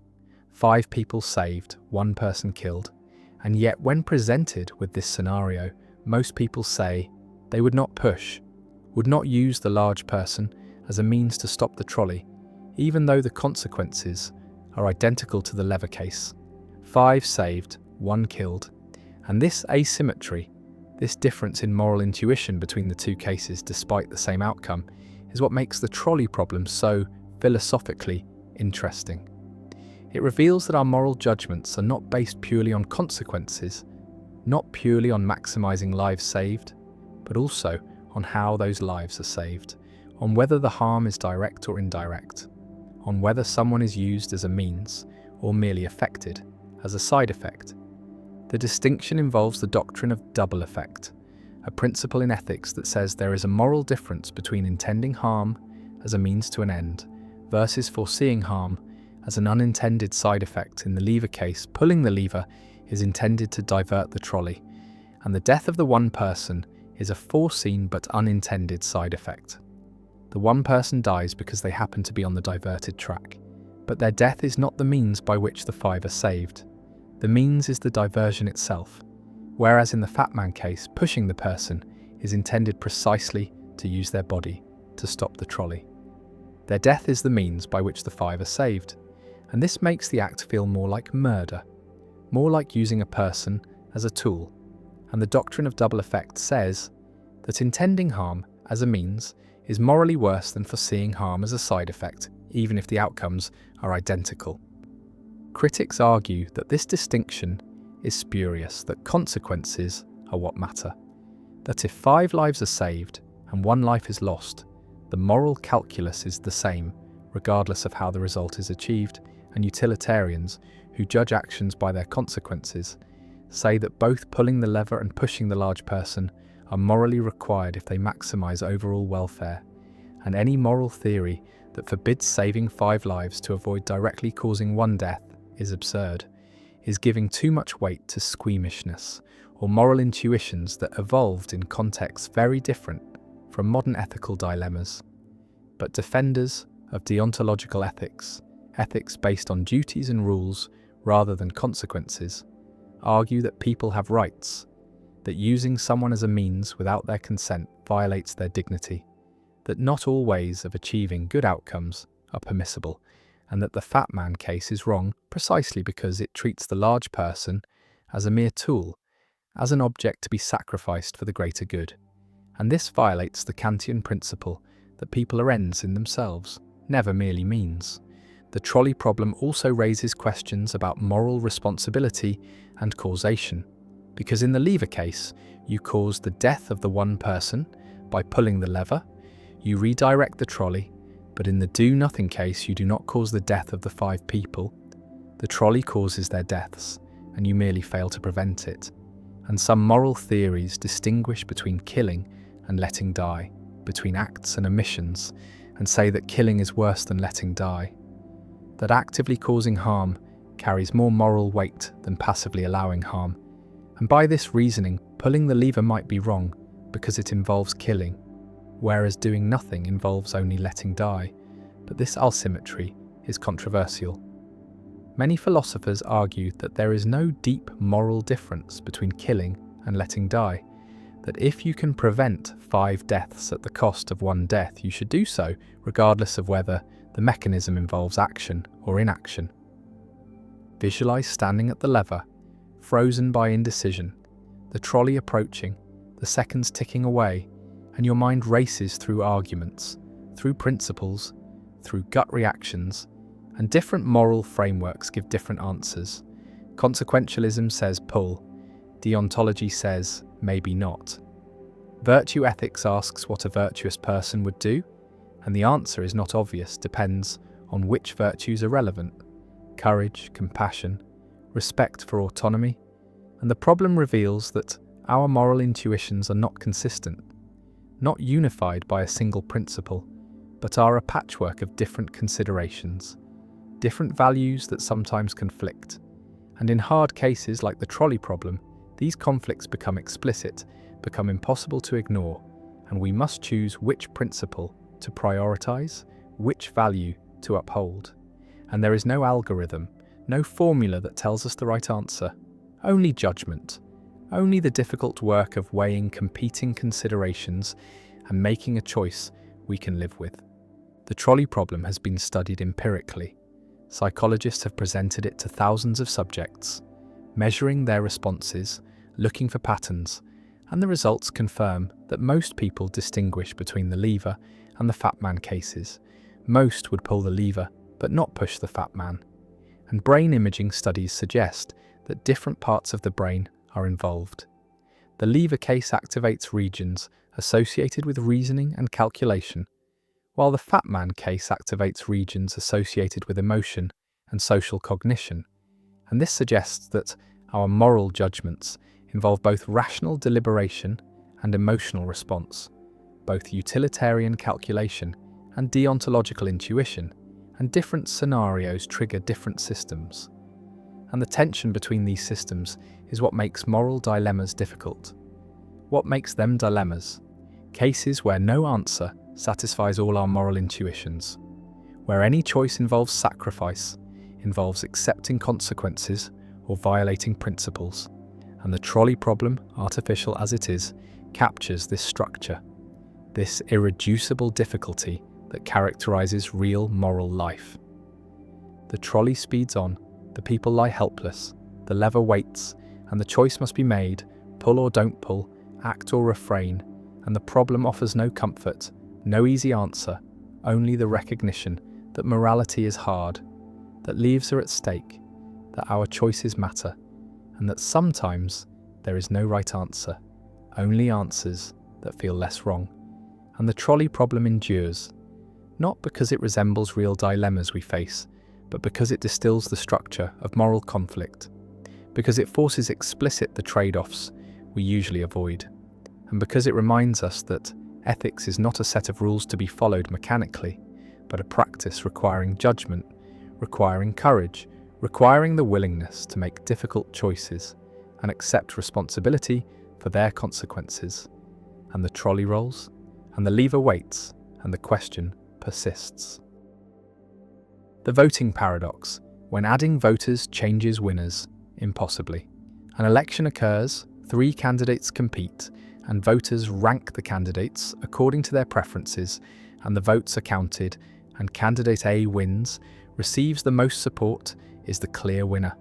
And then more voters arrive, more ballots are cast, and these new voters all rank candidate A first, all prefer A to the other candidates, all support the winner, and the votes are recounted with the additional ballots, and candidate A loses, is no longer the winner, is defeated by candidate B or C, and this seems impossible, seems to violate basic logic, seems to contradict the meaning of support. Because how can receiving additional support cause a candidate to lose? How can gaining voters result in defeat? And yet this can happen under certain voting systems, under rank choice or instant runoff systems, where voters rank candidates and losers are eliminated in rounds. And the elimination order can change when new voters are added, can cause candidates who would have been eliminated early to survive, and candidates who would have won to be eliminated. And this is the voting paradox, the demonstration that voting systems can produce inconsistent results, can violate monotonicity, can make winners lose when they gain support. And the paradox reveals that translating individual preferences into collective choices is more complex than it seems, that no voting system is perfect, that all systems have problematic properties. And the voting paradox is one of many paradoxes that arise in social choice theory, in the study of how groups make decisions, and these paradoxes show that democratic decision-making faces inherent difficulties, faces impossibilities proven by mathematical theorems. And the voting paradox remains a challenge for democratic theory, forces recognition that institutional design matters, that different voting systems produce different outcomes from the same preferences, and that choosing a voting system requires trade-offs, requires accepting some problems to avoid others. Imagine a specific example with instant runoff voting. 3 candidates A, B, C, and initially 5 voters with preferences. 2 voters prefer A, then B, then C. 2 voters prefer B, then C, then A. And 1 voter prefers C, then B, then A. And in the first round, A receives 2 first-place votes. B receives 2, C receives 1, so C is eliminated for having the fewest, and C's vote transfers to B, and B wins with 3 votes to A's 2. And now suppose 2 additional voters arrive, both ranking A first, ranking A, then C, then B, and now there are 7 voters, 4 prefer A first. And in the first round, A receives 4 first-place votes, B receives 2, C receives 1, so C is eliminated again, and C's vote plus the 2 new votes that ranked C second all transfer to B. Wait, let me recalculate. The 2 new voters ranked C second, so their votes would transfer to C if A were eliminated. But A has most first-place votes, so instead B is eliminated for having fewest. And B's votes transfer based on second preferences. The original 2 B voters had C second, so those transfer to C, and now C has 3 votes to A's 4. And A wins, so actually this example shows A winning both times. Let me construct a different example. Consider instead 3 candidates and a scenario where initial votes create a situation where candidate B wins after C is eliminated and C's supporters transfer to B. But when new voters arrive supporting A, this changes the elimination order such that B is eliminated first and B's supporters transfer to C, and C wins, defeating A despite A gaining support. And constructing specific examples requires careful attention to transfer patterns, to how second and third preferences interact with elimination orders. And the paradox is real, has been documented, has been proven possible under instant runoff and other systems. And the mathematical possibility demonstrates that monotonicity, the principle that gaining support cannot hurt a candidate, is not guaranteed by all voting systems, is violated by some systems, and this violation is paradoxical, is counterintuitive, seems to violate the meaning of winning. The voting paradox connects to Arrow's impossibility theorem, which proves that no voting system can simultaneously satisfy a set of seemingly reasonable criteria, including monotonicity, independence of irrelevant alternatives, Pareto efficiency, and non-dictatorship, and the voting paradox is one manifestation of this impossibility, is one way that voting systems fail to satisfy all desirable properties. And Arrow's theorem shows that the paradox is not a defect of particular voting systems, but is an inherent feature of aggregating preferences. It is an unavoidable trade-off, and different voting systems make different trade-offs, prioritize different properties, and the paradox shows that monotonicity is one property that some systems sacrifice. And choosing a voting system requires deciding which properties are most important, which failures are most acceptable. Visualize the voting paradox as revealing path dependence, where the outcome depends not just on preferences but on the order in which candidates are eliminated, on the sequence of decisions, and adding voters changes. This sequence changes which candidates survive to later rounds. And this path dependence creates opportunities for paradoxes, creates situations where gaining support can hurt because it changes the path, changes who is eliminated when. And this shows that voting outcomes are not simply determined by preferences, but are mediated by procedures, by the specific rules used to aggregate preferences, and different rules produce different outcomes. One response to the voting paradox is to abandon instant runoff voting, to use systems that do not exhibit non-monotonicity and plurality voting, where the candidate with most first-place votes wins without elimination rounds, satisfies monotonicity. Gaining votes always helps under plurality, but plurality has other problems, has spoiler effects, can elect candidates opposed by majorities, and so while plurality avoids the voting paradox, it faces different paradoxes, different failures, and no system is paradox-free, and the choice is between different sets of problems. Another response is to accept that monotonicity, violations are rare, are unlikely in practice, require specific configurations of preferences, and while the voting paradox is possible, it is improbable, and instant runoff voting performs well on average. Despite theoretical problems, and empirical studies of actual elections using instant runoff find few, if any, cases of monotonicity violations, find that the paradox is more theoretical than practical, and this response prioritizes actual performance over theoretical properties, accepts that systems can be good enough even if not perfect. An instant runoff may be good enough despite the voting paradox. A third response develops approval voting or score voting systems, where voters can express intensity of preference, can give multiple candidates approval, or give candidates numerical scores. And these systems have different properties, avoid some paradoxes while potentially creating others. And approval voting satisfies monotonicity.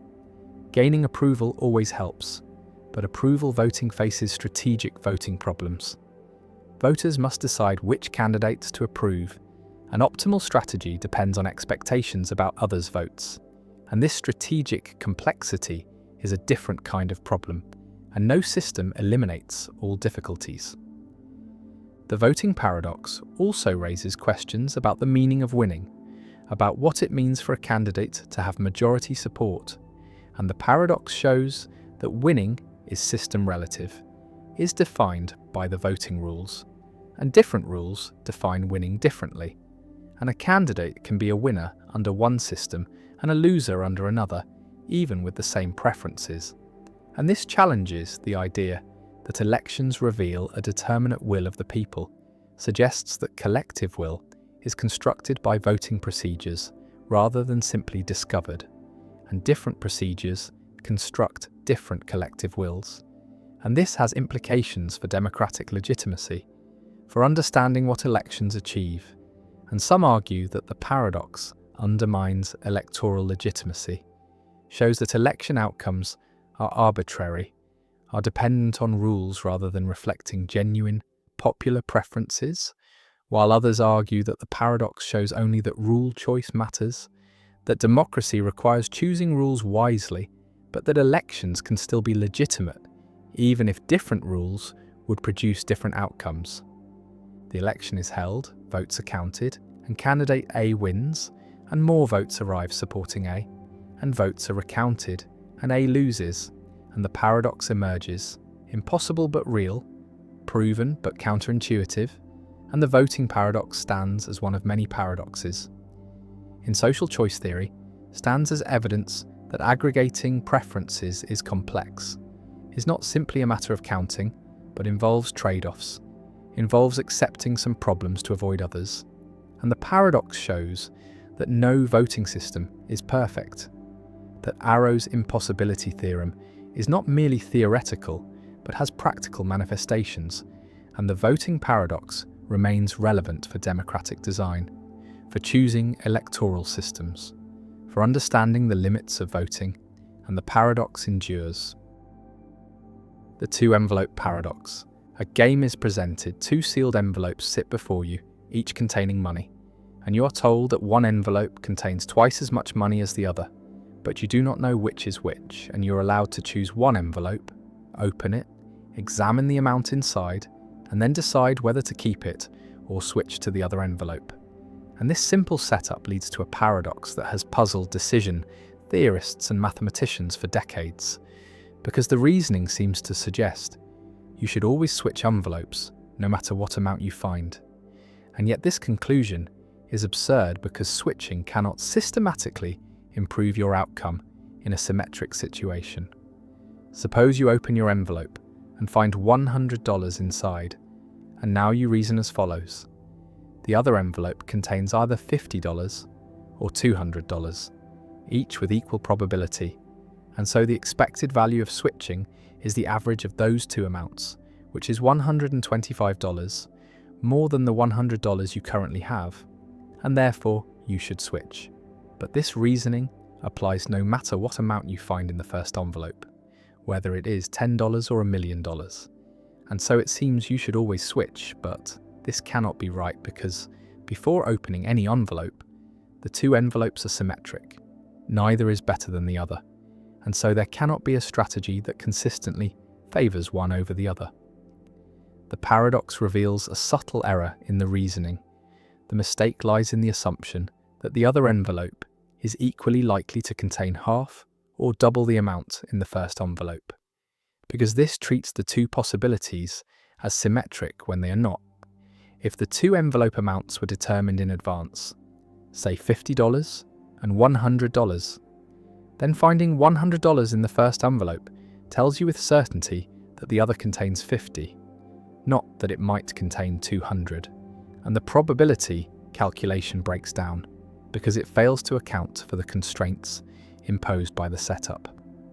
Another way to see the problem is to notice that the same reasoning would tell you to switch back after switching, creating an infinite loop of switching, which is clearly absurd.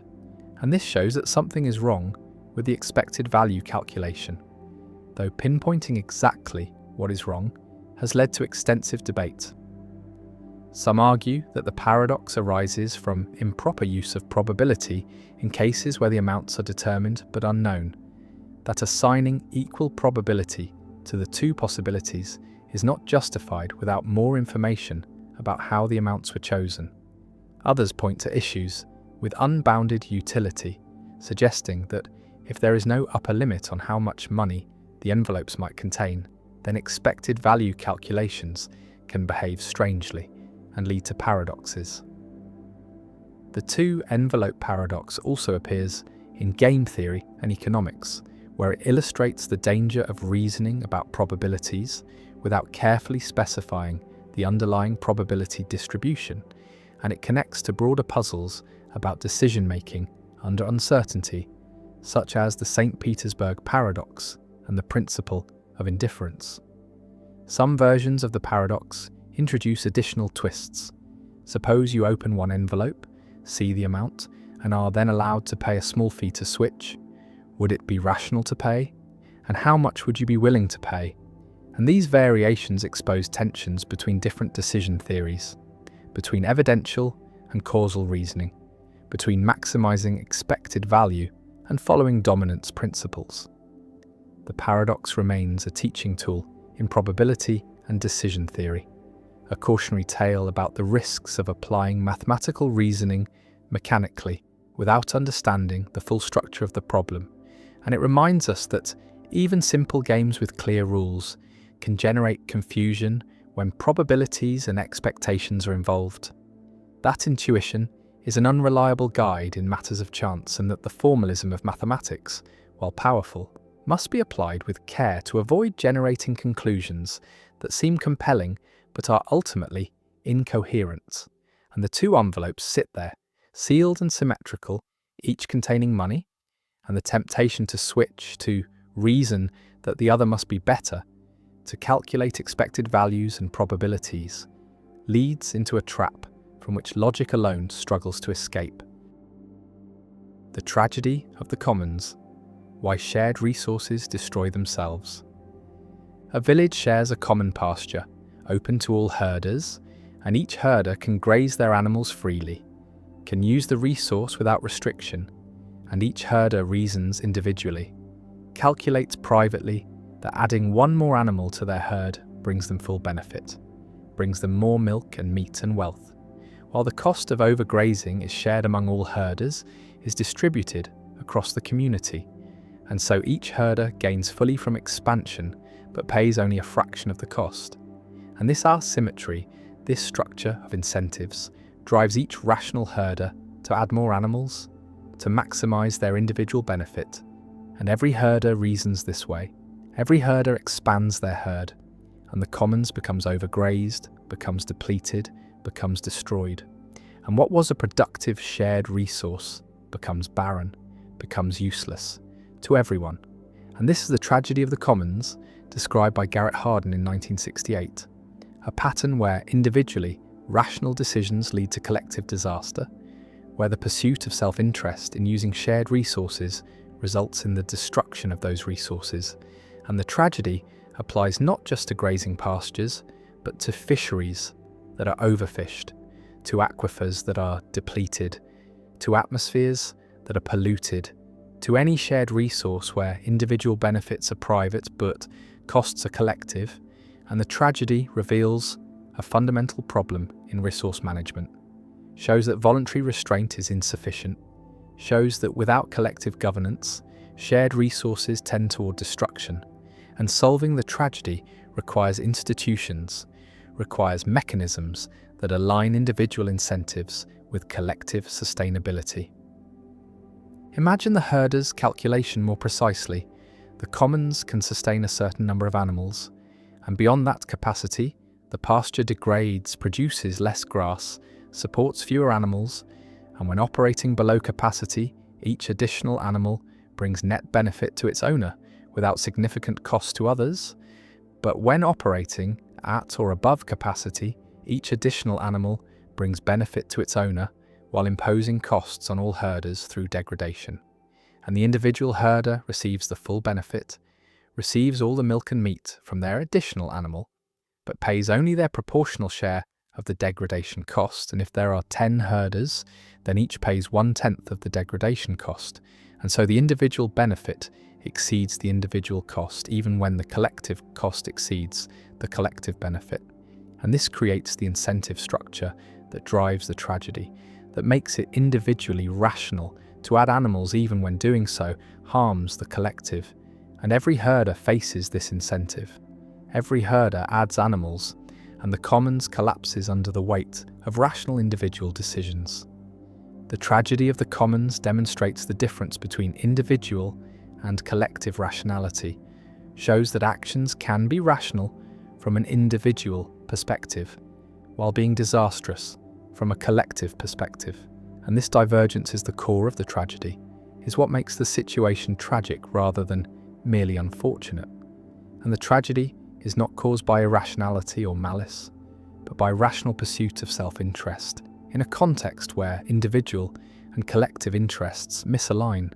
And Hardin's insight was that this misalignment is structural, is inherent in the nature of common pool resources, and cannot be solved by appeals to conscience or voluntary restraint, because any individual who restrains themselves, while others do not simply sacrifices their own benefit without saving the commons. And this creates a race to the bottom, creates pressure to exploit resources before others do, and the tragedy unfolds inevitably unless institutions intervene. Visualize the tragedy as a multiplayer prisoner's dilemma, where each individual faces the choice between restraint, limiting their use of the commons for collective benefit, or exploitation, maximizing their individual use at collective cost. And exploitation dominates restraint, because regardless of what others do, you are better off exploiting. If others restrain themselves, you benefit from the preserved commons while taking more than your share. And if others exploit, then the commons is doomed anyway, and restraint only makes you worse off relative to others. And so everyone exploits. Everyone takes more than sustainable, and the commons is destroyed.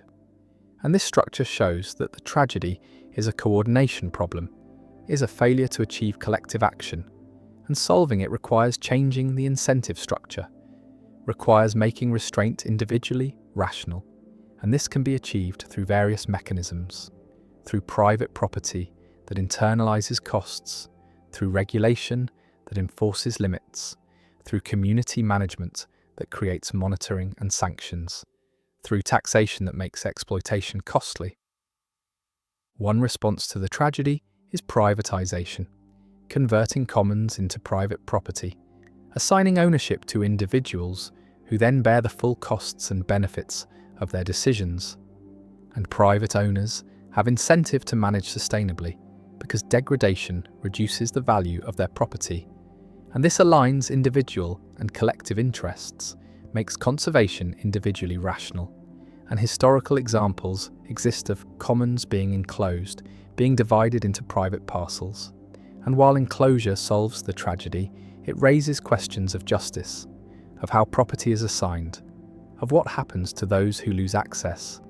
And privatization is not always feasible, is not appropriate for all resources, and some commons like the atmosphere or the ocean cannot be easily privatized, cannot be divided into individual holdings, and alternative solutions are needed.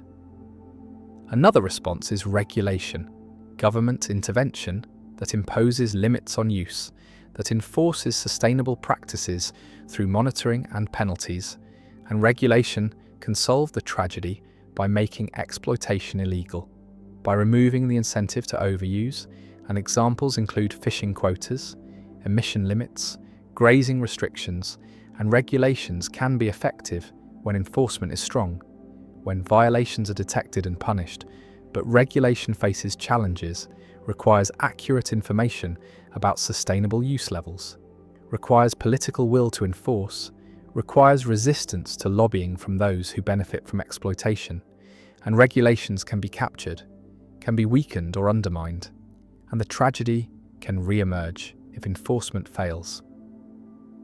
A third response, emphasized by Elinor Ostrom, who won the Nobel Prize for this work, is community management, where local communities develop institutions to govern commons, create rules for use, establish monitoring systems, sanction violators, and these community-managed commons can be sustainable for long periods, can avoid tragedy through social norms, through reputation mechanisms, through collective decision-making, and Ostrom documented many examples worldwide of successful commons management, showed that neither privatization nor government regulation is necessary, that communities can self-organize to solve tragedies, and her work challenged Hardin's pessimism, showed that tragedy is not inevitable, that the commons can be governed sustainably when appropriate institutions exist, and the key factors include clear boundaries defining who can use the resource,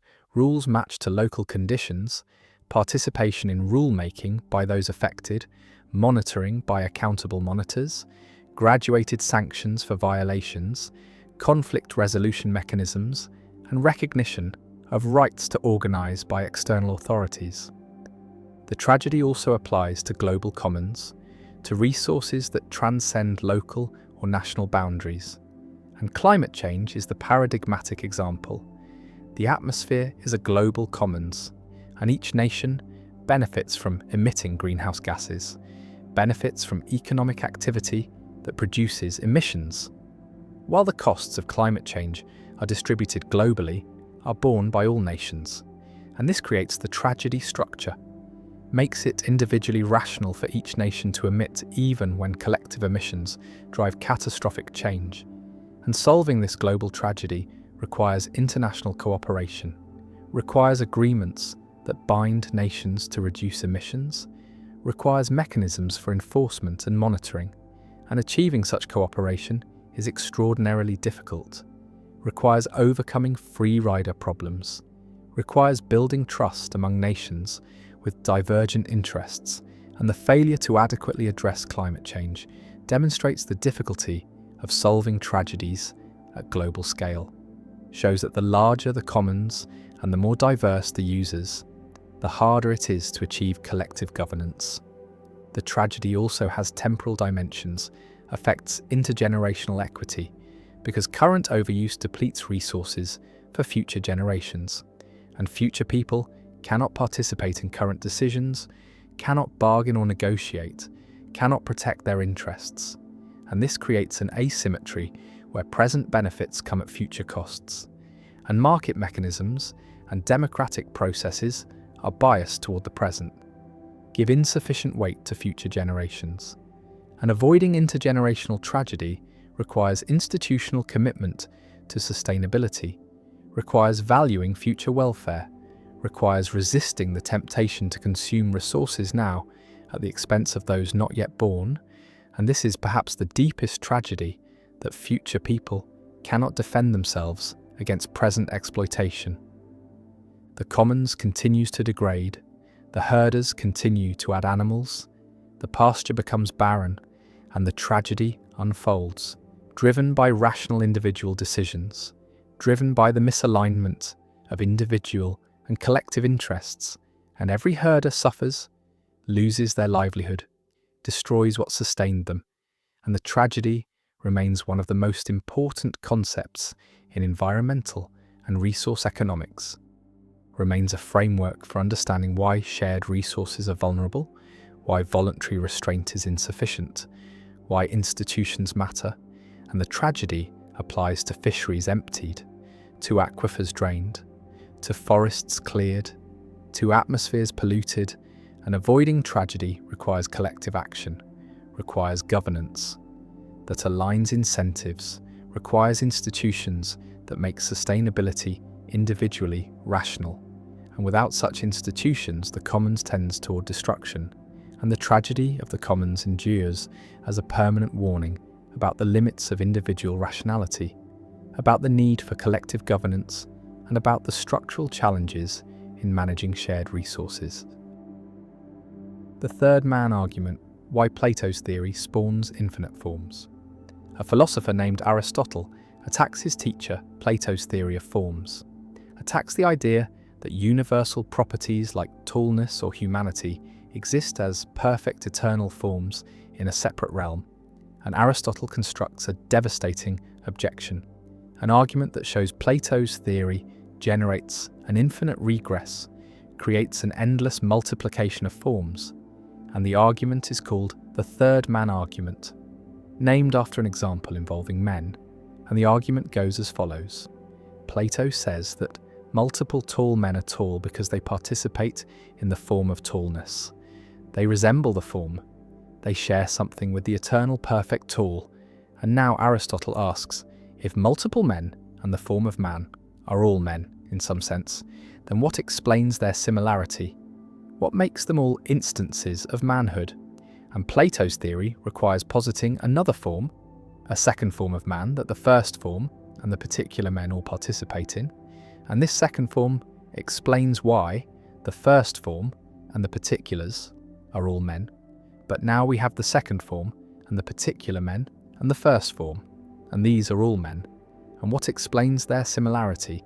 And Plato's theory requires a third form, a third man, and this generates infinite regress, infinite forms, and the explanation never grounds, never stops, never reaches a final form that explains all similarity. And this is the third man argument, a reductio ad absurdum of Plato's theory of forms, showing that the theory is self-defeating, generates infinite regress, and cannot explain what it was designed to explain. Imagine the structure. Multiple particular tall men exist. Call them Tom and Tim and Ted, and they are all tall, and Plato explains this by saying they all participate in the form of tallness. Call it Form 1, and Form 1 is the perfect tall, is what makes Tom and Tim and Ted tall, and they are tall by resembling Form 1. But now notice that Tom and Tim and Ted and Form 1 are all tall, all share the property of tallness, and by Plato's own reasoning, this similarity requires explanation, requires a form that they all participate in. And so we need Form 2, a second form of tallness that explains why Form 1 and the particular men are all tall. And now we have Form 1 and Form 2 and the particular men, all tall. And this similarity requires explanation, requires Form 3. And the regress continues infinitely, and tallness is not explained by a single form, but by an infinite hierarchy of forms. And this infinite hierarchy is vicious, is problematic, because each form was supposed to explain similarity, was supposed to ground the property, but the grounding never completes, requires further forms endlessly. The third man argument reveals a deep problem with Plato's theory. The problem is that forms are supposed to explain why particulars have properties, but forms themselves have properties. The form of tallness is tall, the form of beauty is beautiful. And if forms have the properties they explain, then they fall under their own domain, are subject to the same explanation they provide. And this creates regress, creates the need for higher order forms. And the regress is vicious because it undermines the explanatory role of forms, shows that forms do not actually explain anything, do not provide ultimate ground, and Aristotle uses this argument to reject Plato's separate forms, to argue that forms must exist in particulars, not in a separate realm, and that resemblance is primitive, not explained by participation in forms. Visualize the regress as a ladder. At the bottom are particular tall men. At the next rung is Form 1 that explains their tallness. At the next rung is Form 2 that explains why Form 1 and the men are all tall. At the next rung is Form 3, and the ladder extends infinitely upward, never reaching a final rung, never grounding the explanation. And climbing the ladder does not bring us closer to understanding tallness, only pushes the question higher. And the third man argument shows that Plato's theory is a ladder to nowhere, is an explanatory structure that generates infinite regress rather than providing genuine explanation. One response to the third man argument, a response Plato himself may have considered, denies that forms have the properties they explain, denies that the form of tallness is itself tall, argues that forms are paradigms, are perfect standards, but do not instantiate the properties they ground. And the form of tallness is not tall, but is what tallness is the nature of tallness. And particulars are tall by resembling the form, but the form does not resemble itself, does not participate in itself. And this blocks the regress because there is no need to explain why the form and the particulars are both tall. The form is not tall, and only particulars are tall, and the regress does not start. And this response requires distinguishing between being a property and instantiating a property, requires that forms be properties without having properties. And this is metaphysically subtle, requires careful formulation.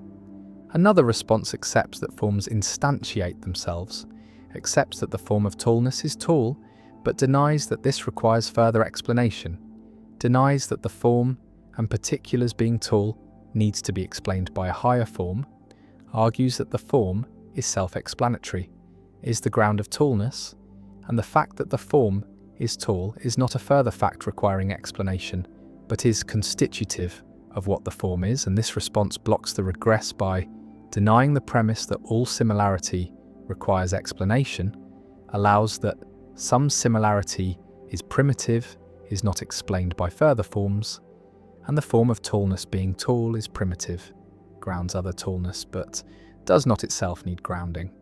A third response from Aristotle's own position rejects Plato's separate forms entirely, argues that universals exist in particulars, not in a separate realm, and tallness exists in tall men, is immanent, not transcendent. And this avoids the third man regress because there is no separate form that is itself tall. Forms are not separate entities but are aspects of particulars, and the regress does not arise because there is no form that shares the property with particulars. And Aristotle's immanent realism avoids the third man argument by changing the metaphysical location of universals, putting them in the world rather than in a separate realm. The third man argument has influenced debates about universals throughout history, has been revived and refined, has been applied to various theories of properties, and the argument shows that any theory that posits entities to explain resemblance must be careful not to make those entities instances of what they explain, must avoid the structure that generates regress, and modern theories of properties, trope theories, and resemblance nominalism, and immanent realism, all have been shaped by the need to avoid the third man regress. All have been designed to explain properties without generating infinite hierarchies. The argument also appears in discussions of sets and classes, because Russell's paradox is structurally similar, asks whether the set of all sets that do not contain themselves contains itself, and generates contradiction, and avoiding Russell's paradox requires type theory, or other restrictions that prevent sets from being members of themselves, and these restrictions are analogous to the restrictions needed to avoid the third man argument, are ways of preventing entities from falling under their own domain, and both paradoxes show that self-reference creates problems, creates regress or contradiction, and metaphysical theories must be structured to avoid self-application. Plato's forms stand in the realm of perfect ideas, tall and beautiful and just, and the particular men stand in the physical world, tall by participation in forms, and the third man appears. The need for a second form to explain why the first form and the men are similar, and then the fourth man, the fifth, infinite, regress, and Aristotle's argument stands, devastating and elegant, showing that Plato's theory contains internal incoherence, generates infinite regress, and cannot provide the explanation it promises. And the third man argument endures as one of the most famous arguments in ancient philosophy, an argument that shaped the development of metaphysics, influenced all subsequent theories of universals, and remains a permanent challenge to any theory that posits abstract entities to explain similarity. And the third man waits, hovering above the first and second, and the regress continues, and Plato's theory falters, and the argument persists.